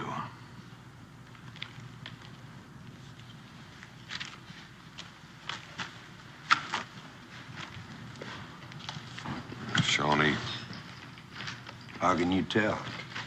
By the fletching on the shaft. Seems like you know their habits. I do. Are you real sure that's all you know about them? In what? I figure it's a little bit peculiar that they haven't bothered you. More than likely, the Shawnees headed west when they left here. We came down from the Salt Licks from the north. By the way, my name's Boone, Daniel Boone. Sergeant Rafferty. This is my command, Private Hanks, Private Evans, Private Crane. That's my brother, Michael Rafferty. I'd like you to meet my family. Fun. Rebecca. My wife, Sergeant, and my son, Israel. Pleasure meeting you, ma'am. Son, you figured on spending the night, Mr. Boone? That was our plan. Well, we'll try to make you as comfortable as possible. Thank you, Sergeant. You men see if you can fix that gate so it'll close. Looks like you could do with a fresh bandage. Israel, fetch me some clean clothes from the wagon. That's just a scratch, ma'am. Only take a moment. Sit over here. All right. Have to be looked after. That's a bullet wound. Some of them had guns. That's something new for the Shawnee. They must have been trading with the French. Lucky that missed the bone. Otherwise, you might not have an arm. You might not even have your life. Ma'am, when you're born to be hanged, it doesn't much matter. This isn't going to be very professional, but at least it'll be cleaner. Well, I'm very grateful to you, ma'am. There you go. Thank you. Well, there must be something else I can do. Well, the fact is, ma'am, we don't know very much about cooking. Oh, well, if you'll have one of your men show me to your supplies. Well, I can do that. You go back to guard duty. Evans, show the lady where the supplies are. You two go back on burial detail. I can lend a hand with the burying. Well, that won't be necessary, Mr. Boone. I want to show you your quarters if you'll step this way. You seem to know this country pretty well. Well, it's my home. This your guardhouse? No, we kept fresh meat in there when we had it. Can I look? No, it's dark down there. You might hurt yourself.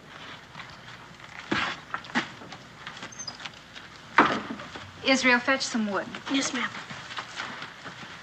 Sure am looking forward to that home cooking, Mr. Boone. It's been a long, long time. Well, when we get to Boonesboro, we'll send some relief back to you. Thank you very much, but hopefully we'll be on the trail ourselves tomorrow morning. Well, you're welcome to go as far as Boonesboro with us. Might just do that. I'll think about it. Those are your quarters over there. I hope you'll find them suitable. Well, thank you. I'm sure we will. Better tend to the horses first.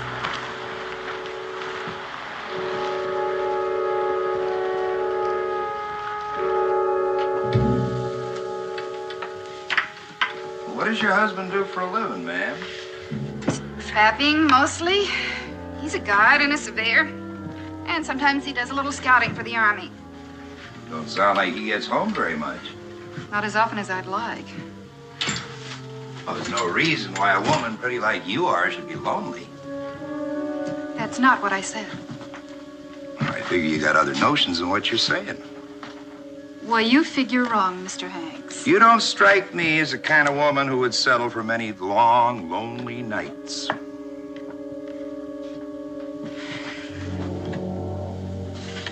You're in my way, Mr. Hanks. Now, Willie's the name. If it was me, I'd let those traps rust. And you'd love every blessed second of it.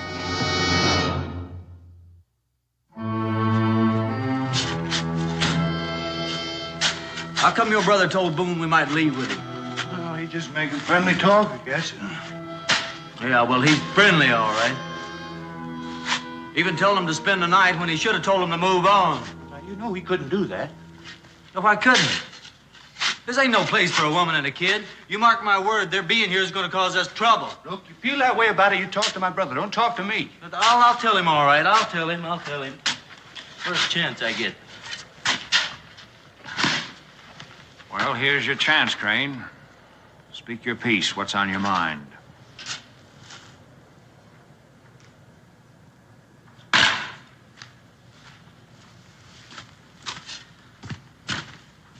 It's about Boone. What about him? Well, you're getting friendly with him, even telling him he can spend the night with us. What do you expect me to do? Drive him off at gunpoint? Well, you could have got rid of him some way or other. No, you ask him in. I'm surprised you didn't tell him what we're after and then offer him a share of it. Are you through, Crane? Yeah, I'm through for right now. You're through from here on in. From now on, I'll decide who's thinking, talking, or asking for the five of us. Is that clear? Suppose you tell me why I can't do my own thinking. I'll tell you why. Because you haven't got the brains to pour water out of a boot if the directions were on the heel. Now get back to work. Sergeant, you've been ordering me around real good the last year or two. Now, that shoulder board don't mean nothing to me no more, so don't you tell me what to do. Get on your feet, soldier. Now, do we understand each other? All I'm trying to say is that all of us agreed not to leave here till we got what we were looking for. Who's leaving? Well, you told Boone. If we don't find what we're looking for by tomorrow morning, Boone can leave and we can make some excuse to stay. And have live witnesses. Witnesses? Witnesses to what? All Boone knows is there was an Indian fight here. You don't think he'll get suspicious if he stays around? He'll be more suspicious if we don't let him stay. Did you find anything? Did you find anything, Crane? Evans, what are you doing here? You're supposed to be guarding Boone's wife and the boy. Well, Hanks is taking care of things there, Sergeant. I just want to get back to my duty. You left Hanks alone with the woman? She ain't alone, Sergeant. The kid's with her. Since when did that ever stop Hanks? Now, who's right? Didn't I tell you there's going to be trouble? I told him there's going to be trouble. I just told him that. Dig! Come on, Crane. Let's get out of here. Will this be enough? Yes, son, that's plenty.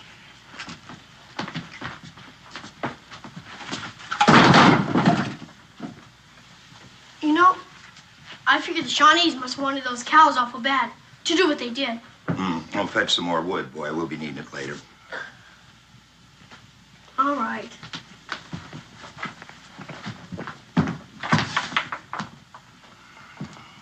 Well, ma'am, this is going to be quite a supper. Fresh biscuits. Thank you, ma'am. Private Hanks, I'd like to have a word with you, please.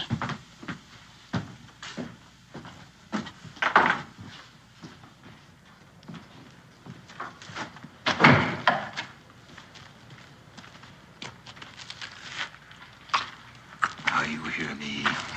You hear me good. You stay clear of that woman. What are you figuring to do? Save her for yourself? I put up with you long enough. You either do as I say or I'll nail your hide up to dry. Or better yet, I'll tell Boone. You'll never get a better chance of right now. Mr. Boone, the sergeant wants to talk to you.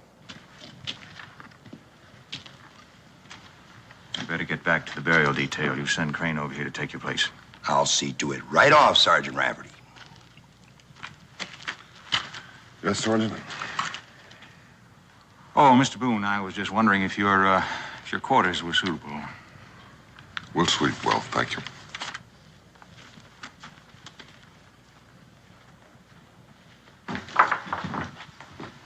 Oh, it's you. wrong, baby? Nothing, Dan. Well, something's bothering you. It's that soldier Hanks. What about him?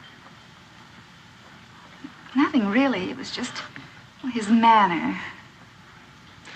Maybe I better have a talk with Mr. No, Hanks. Dan. I'm probably just being foolish, and I don't want to cause any trouble. Please.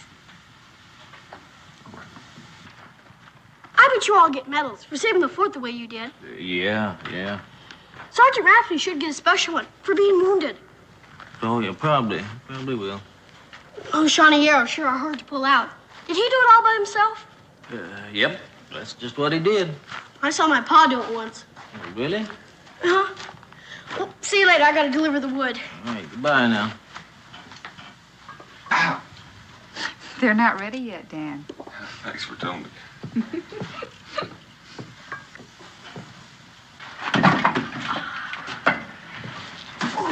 We're not done yet. Let's see. Need anything from the wagon, Ma? No. You can get me a bucket of water. Oh.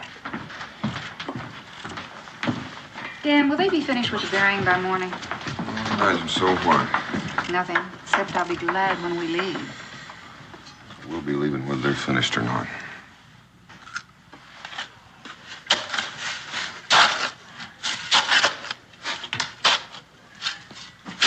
Ken? Yeah. Just what makes you so sure the money's buried here?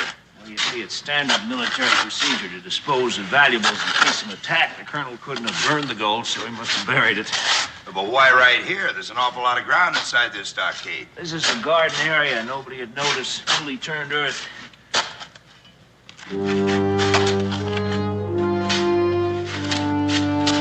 Watch it. Well, Mr. Boone, can I help you with something? Well, my wife threw me out of the kitchen, so I'm just leaving it around for a while. Well, you know how these women are. By the way, what time is supper? Oh, I figured it'd be an hour at least. Good. I'm sure tired of that digging. How'd you like to join me in a drink? Don't mind if I do. I got a jug hidden over there. Come on.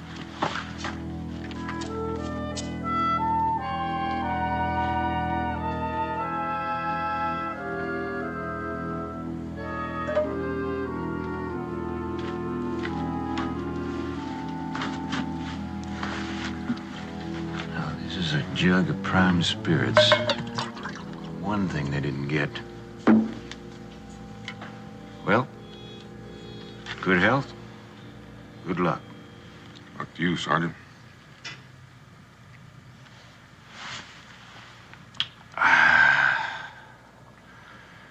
Well, frankly, I feel I've already had my luck, considering I'm still alive.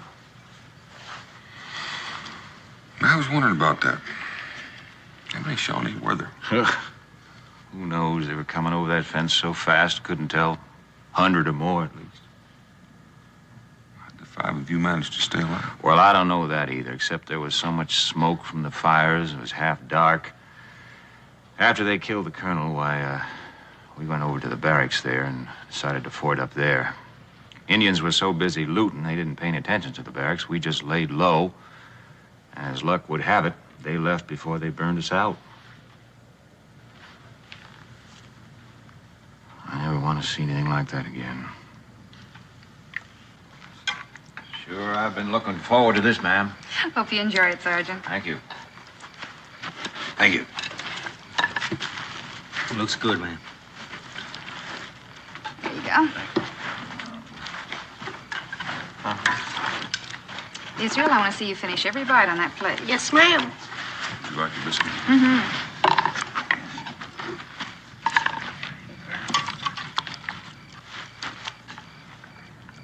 Dan? Oh.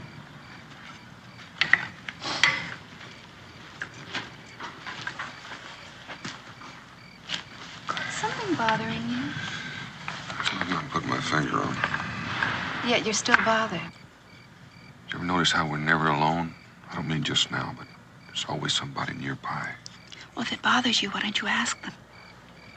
For the time being, I just as soon they didn't know that I'd noticed. I'll get some coffee.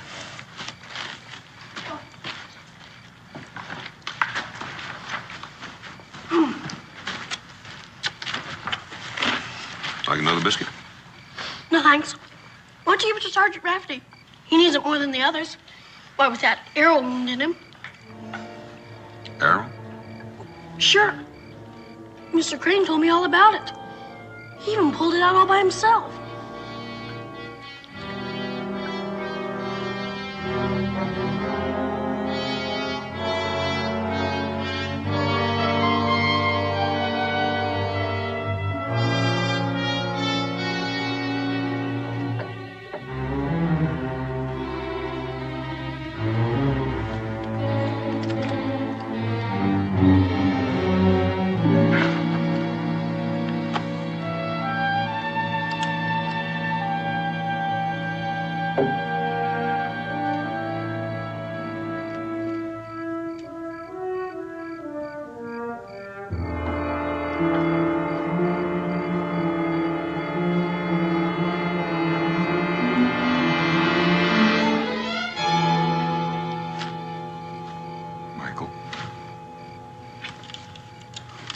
What are you doing out here? Why don't you get some rest? I can stand guard if you want. What are you doing out here? Well, I just keep wondering if those Shawnees are going to come back. Oh, you don't think they're apt to do that, do you? I mean, I heard they wouldn't fight at night. Why are you standing guard? Well, I'm just carrying out orders, sir. Mr. Boone, if I was you, I'd step back inside there. I reckon the sergeant's just concerned about my wife and son. Yes, sir, he is. He's concerned about them. I mean, that's why I'm posted here, make sure nothing happens to him during the night. Your brother's a very thoughtful man. Night, Michael. Night.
Come on, Crane, keep digging.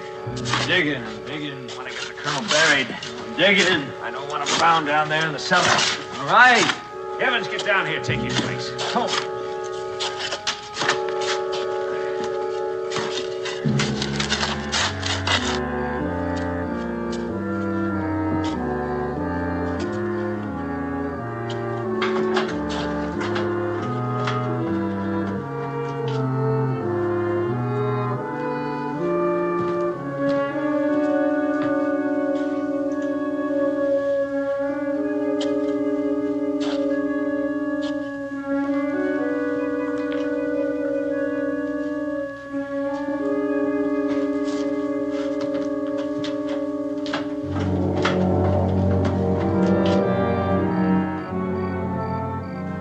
Now you know, Mr. Boone. Why did you have to be so curious?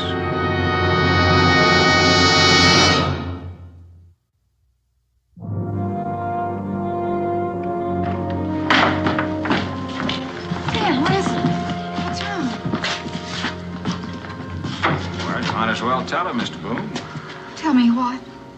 Well, these so-called heroes were military prisoners awaiting trial from the Shawnee attack. I don't understand. They were kept in the cellar. And the colonel went down to ask him to help out with the fighting. They killed him. Very good, Mr. Boone. Very good. Unfortunate accident, ma'am. You mean they were just hiding down there? Ma'am, I'm sorry, but we're going to have to ask you to stay on with us as our guests until we can decide what to do with you. Yes, sir. You might get to where you could enjoy our company. That's enough out of you, Willie.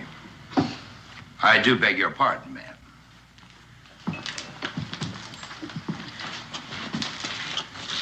If we don't get back to Boonesboro soon, they just might come looking for us. We have no desire to stay here very long, Mr. Boone. You poking around where you're not supposed to, you know we'll have to keep you here until we get away. I'm sure you understand that. You've made that pretty plain. We'll get you out of here as soon as we can, but in the meanwhile, you won't try to cut and run out, will you? I'm not a fool, Sergeant. I wouldn't leave my wife and son here with you. Well, I'm delighted to hear that. That'll make it a lot easier on all of us. Boy, since you're awake, why don't you, go on out and get some firewood for the fireplace, huh? Michael here will see that you don't get lost. You two fellas get back to your dinner. Is that what you're waiting for? The bearing to be over with? Ma'am, we are looking for an Army payroll that was delivered here 3 days ago. Colonel, unfortunately, buried it, or we would have been long gone before you got here. What are you going to do with us? As I say, we haven't had time to talk about it or think it over, but I just had a thought standing here. Maybe I can make a deal with you. How would you like to guide us up to Canada? Would that interest you? My wife and son go free? You know, you look like an honest man, and I trust you. But I don't trust you that much. You might get us out there and lose us in the bush. No, sir. Your family goes with us, or there's no deal. Why don't you think it over? You'll have to excuse me because we have a lot of work to do now. Ma'am, I wish you a good evening, and if there's anything you need, Mr. Hanks here will be waiting outside.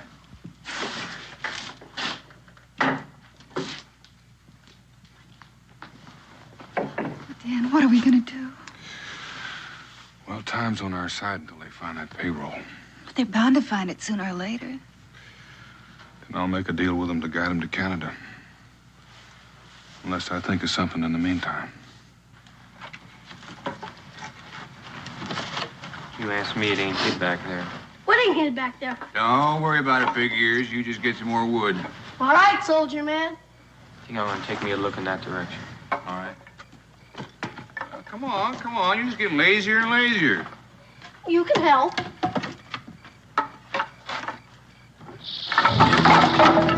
What's the matter, boy?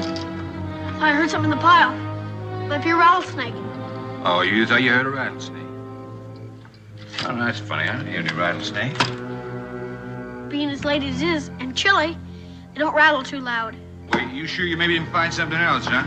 No, honest. Big old rattlesnake, huh? Well, Hey, you better watch it. where'd you see that? Don't put your hand in there. Boy, you go get somebody to help me. I've been bit. Look out. You stay here. Don't move a muscle. I'll get my paw. Hey, boy. You were set to get some wood. Where is it? Private Rabbit, you got bit by a snake. I gotta get my paw. Now, don't lie to me. You get on back and do as you was told. Honest, now let's go. Thanks. What is it, Israel? Private Rabbit got bit by a snake, Paul. You gotta help him. Come on. Help me. Please help me. I've been hurt. Heavens, get some coals. We'll burn the poison out. I've been hurt. Let me have a look. Can you help me, Mr. Boone? Just take it easy, Michael. You're going to be all right. Somebody get me a knife and fire it. I got one. Israel, get me a stick. Arms getting numb. Well, you better hope it stays that way. Hurry up with that knife. Coming. Sergeant, hold his stick. And hold him steady till I get through testing.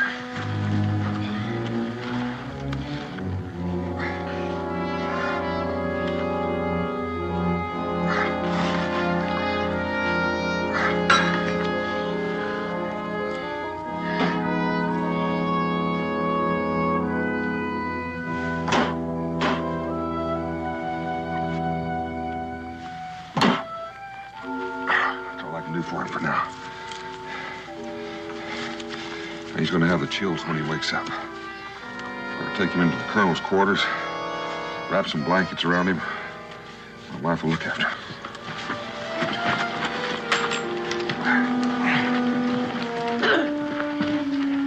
my brother's life. You didn't know him anything? Didn't matter about anything. Man needed help. He was going to die. Sure. Paul once fixed a broken leg of a Cherokee that was after his furs. Now they're best of friends. You have my thanks. That's all. Let's find that snake before he strikes somebody else. Sure.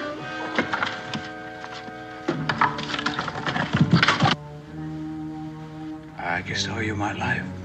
My husband's the one you should be grateful to. I'm grateful to both of you. You don't know how much. Only wish there was some way I could show it. There just might be. It's no use, Paul. I guess he's gone.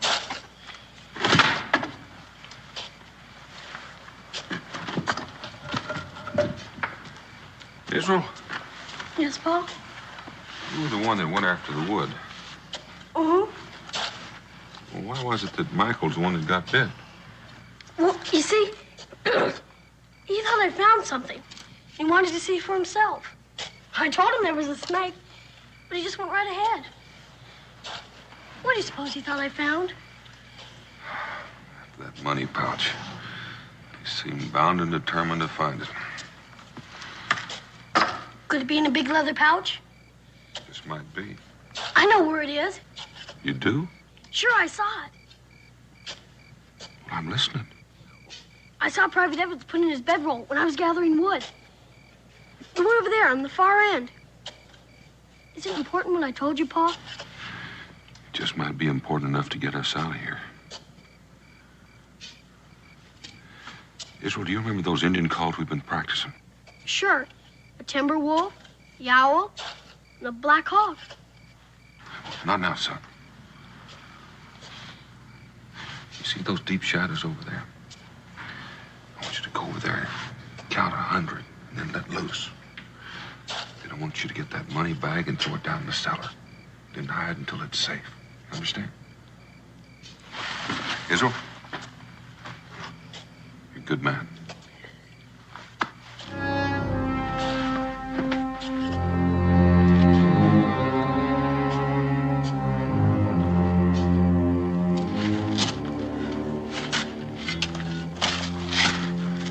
Now I've seen everything.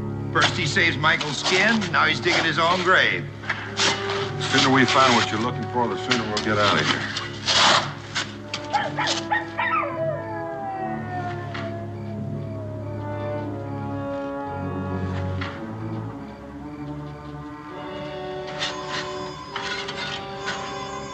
What is it? Could be the Shawnee have come back. Man of the stockade, you come too, Boone.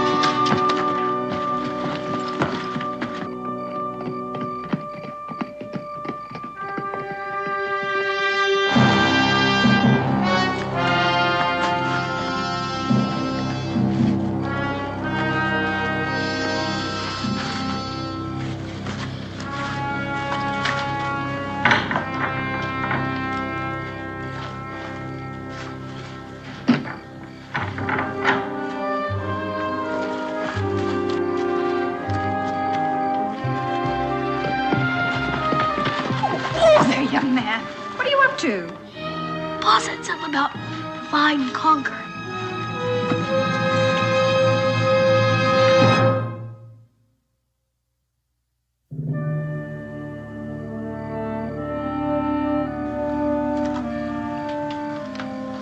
I didn't see nothing. I don't see nothing either.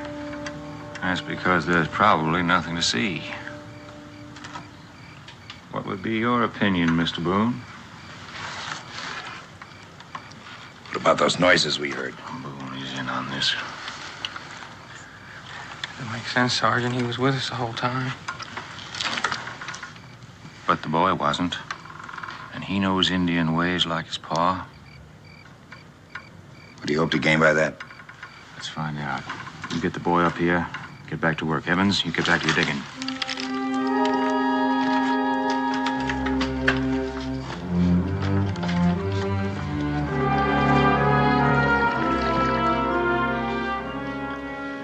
He's gonna gonna die, we should get it over with. Means one less to share the money with, doesn't it? Means more than that. We can't afford to stay here too long, and who knows when he's gonna be in any shape to travel. Crane, Sergeant wants to see the kid. What does he want to see Israel for? Ma'am, I didn't ask. Israel, be... It's all right, Ma. Pa's out there.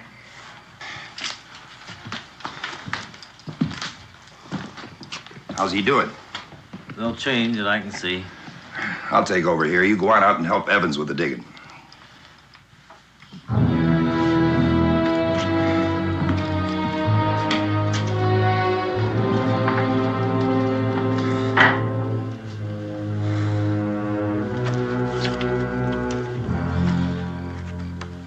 You wanted to see me, sir? Yeah. Well, I'm here. What do you want me for? Why'd you do it, boy?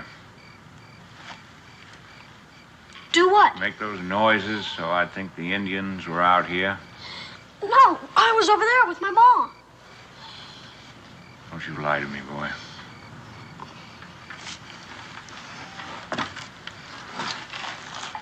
Since you are an Indian expert, Mr. Boone, maybe you could stand up here for a little while. Anything you say, Sergeant. Yeah, well, you stay put. I'll be watching you.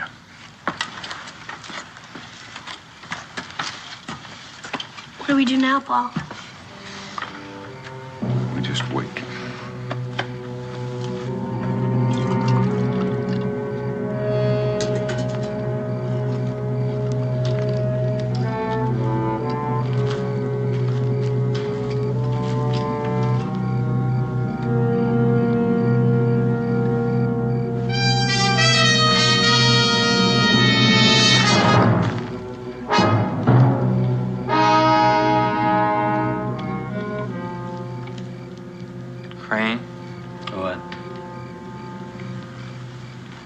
How long you been here? Not very long. Why? What'd you do with it? Do with what? What you took? What I took? What do you mean what I did? I didn't take anything. Well, that don't make sense to me, Crane. Cause my left ear is underneath my bedroll when I come back. It's gone. Well, just suppose you tell me what you're looking for, and maybe I can help you find it. Now you know what I'm looking for. Crane, now I'm gonna blow your head off, so you might as well tell me where it's hid. Have you gone out of your mind? Put that gun down. I see what you want, Crane. Now you tell me where it's hid. Maybe we can share it. Oh, the payroll, huh? So you've had it all the time. You ought to know, Crane. You stole it from me. Well, I didn't steal it. I didn't even see it. Well, if you didn't steal it, who did? That's a good question, Private Evans.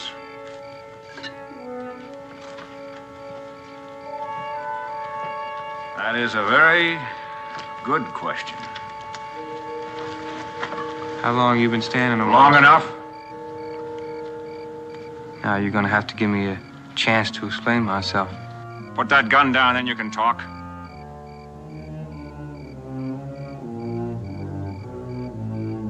Yes, sir. Well, you see, sir, I hadn't had the money very long when Boone started yelling Indian. So I figured I'd better put it in a safe spot.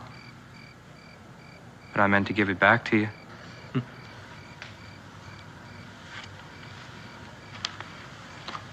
Are you expecting me to believe that? Well, yes, sir, I am, because that's the way it happened. Do you believe him, Private Crane? What do you think? What are we going to do with him? I think we ought to line him up against a wall and shoot him. That's too easy on him. What do you think we ought to do with you, Evans? Well, I don't think you should do anything to me, sir. I never meant to steal the money. Evans, you are a liar and a thief. Let's shoot him. I'd like to, but we're going to need him later. Well, then we'll shoot him later. That'll be one less hand dipping in the pot anyway. But we still don't know where that payroll is, Sergeant. We'll find it. Well, I didn't take it. So that only leaves Hanks and your brother. They didn't take it either. Well, who did? That's a good question to ask Mr. Boone. Boone! Come down for a moment. I'd like to have a word with you.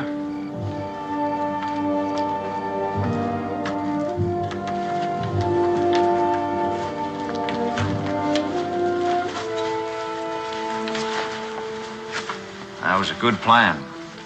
What plan? Those Indian calls to attract our attention.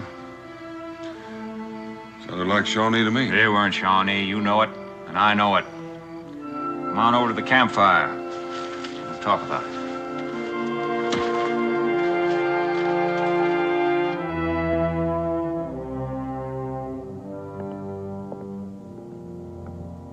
There you go, Michael. Thank you, ma'am. Well, go on. Well, we took an oath. I mean, man doesn't like to go back on his word. Oh, your brother's a smart man, hiding behind you when he knows you all might be pardoned if you turned him in. No, I never said he did the killing. You don't have to. It's quite obvious from the way he acts. No, he didn't do it. He didn't. It was Hank's.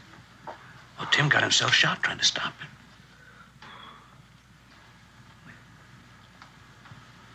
What were you under arrest for? Desertion.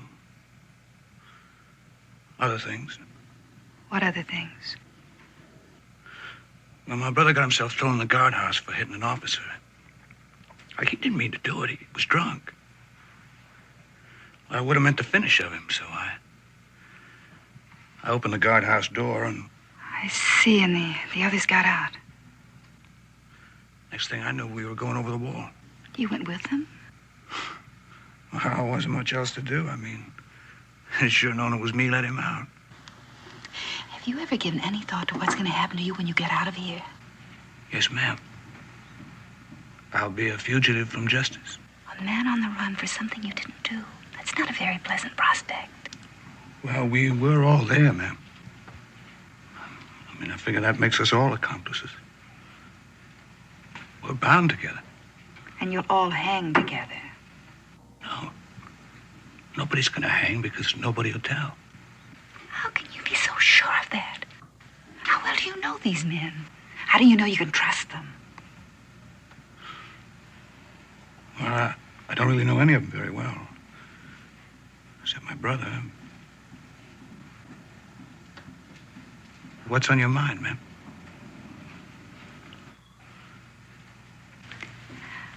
I'd guess the court would grant immunity to anyone who would testify against the guilty one. And there might be a reward for the return of the money. No, it's too late for that. It's too late for me even to help you. Even if I wasn't in any shape to do it. Michael, you can talk to them. Maybe one of them. I could talk to my brother.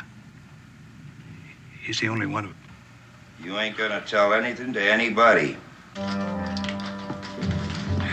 Figured to play on his sympathy and his gratitude, didn't you? Now, if you need help, why not try me? I could be a whole lot more friendly. Yes, sir, I could be real friendly. And if I just had something to be grateful for. You leave her alone. We know that you hid the money. It's nearby. We'll find it. With or without your help. You're gonna leave here at daybreak. And I will give you until then to make up your mind.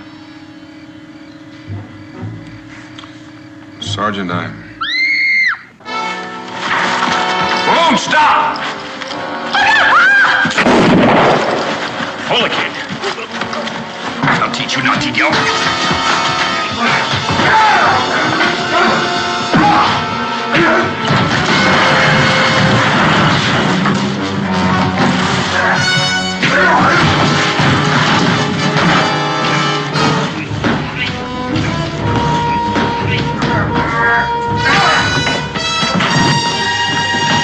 That's enough, Boone.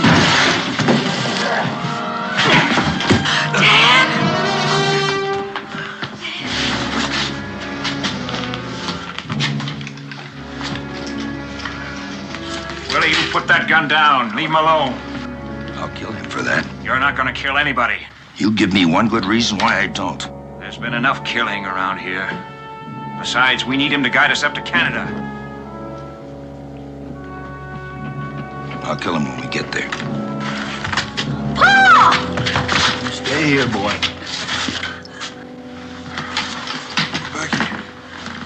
Are you all right? Did they hurt you? No, they didn't hurt me, Dad.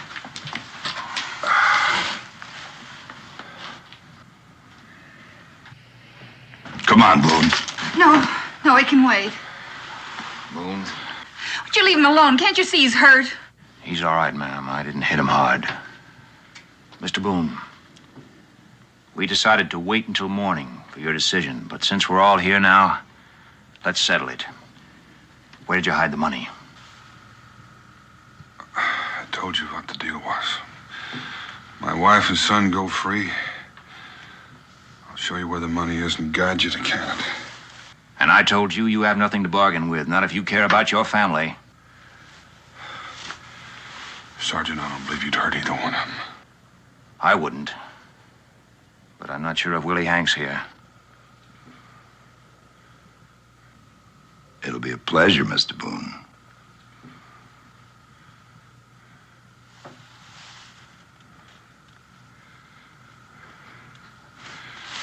Money's in the cellar. Crane, check the cellar. Leave the boy. Pa! Sergeant, I'd like to ask one question. Go ahead. What guarantee do I have that my family won't be harmed once we get to Canada? Speaking for myself, you have my word. What about Hanks and the others? You'll have to talk to them about that.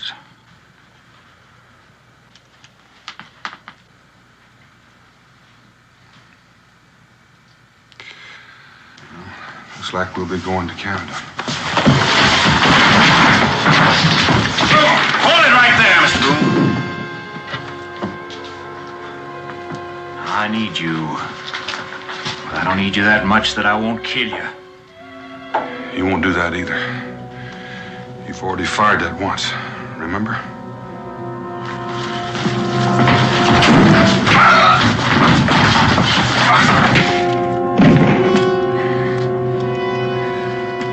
Boone?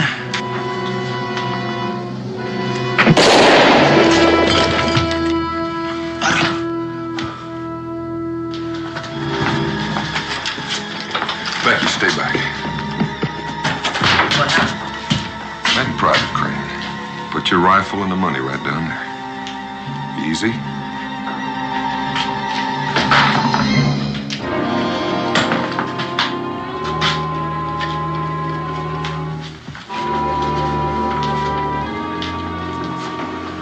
Jim?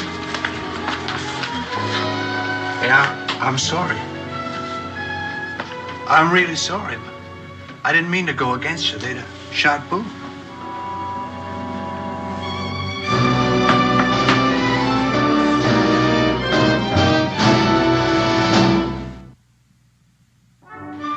I'll be so glad to get home. There's two of us. Just think, we've only been gone a week. Some weeks longer than others. This is one of the longest I can remember. How you doing, soldier? Just fine, Mr. Boone. Thanks to you. Well, I'm the one that owes the thanks. Hanks had me dead centered. Mr. Boone, you think the courts will go easy on my brother? They will if I have anything to say about it. And he will. I was just thinking, you're the only man I know who can say the luckiest day of his life was the day he was bitten by a rattlesnake. All right, Israel. Let him go.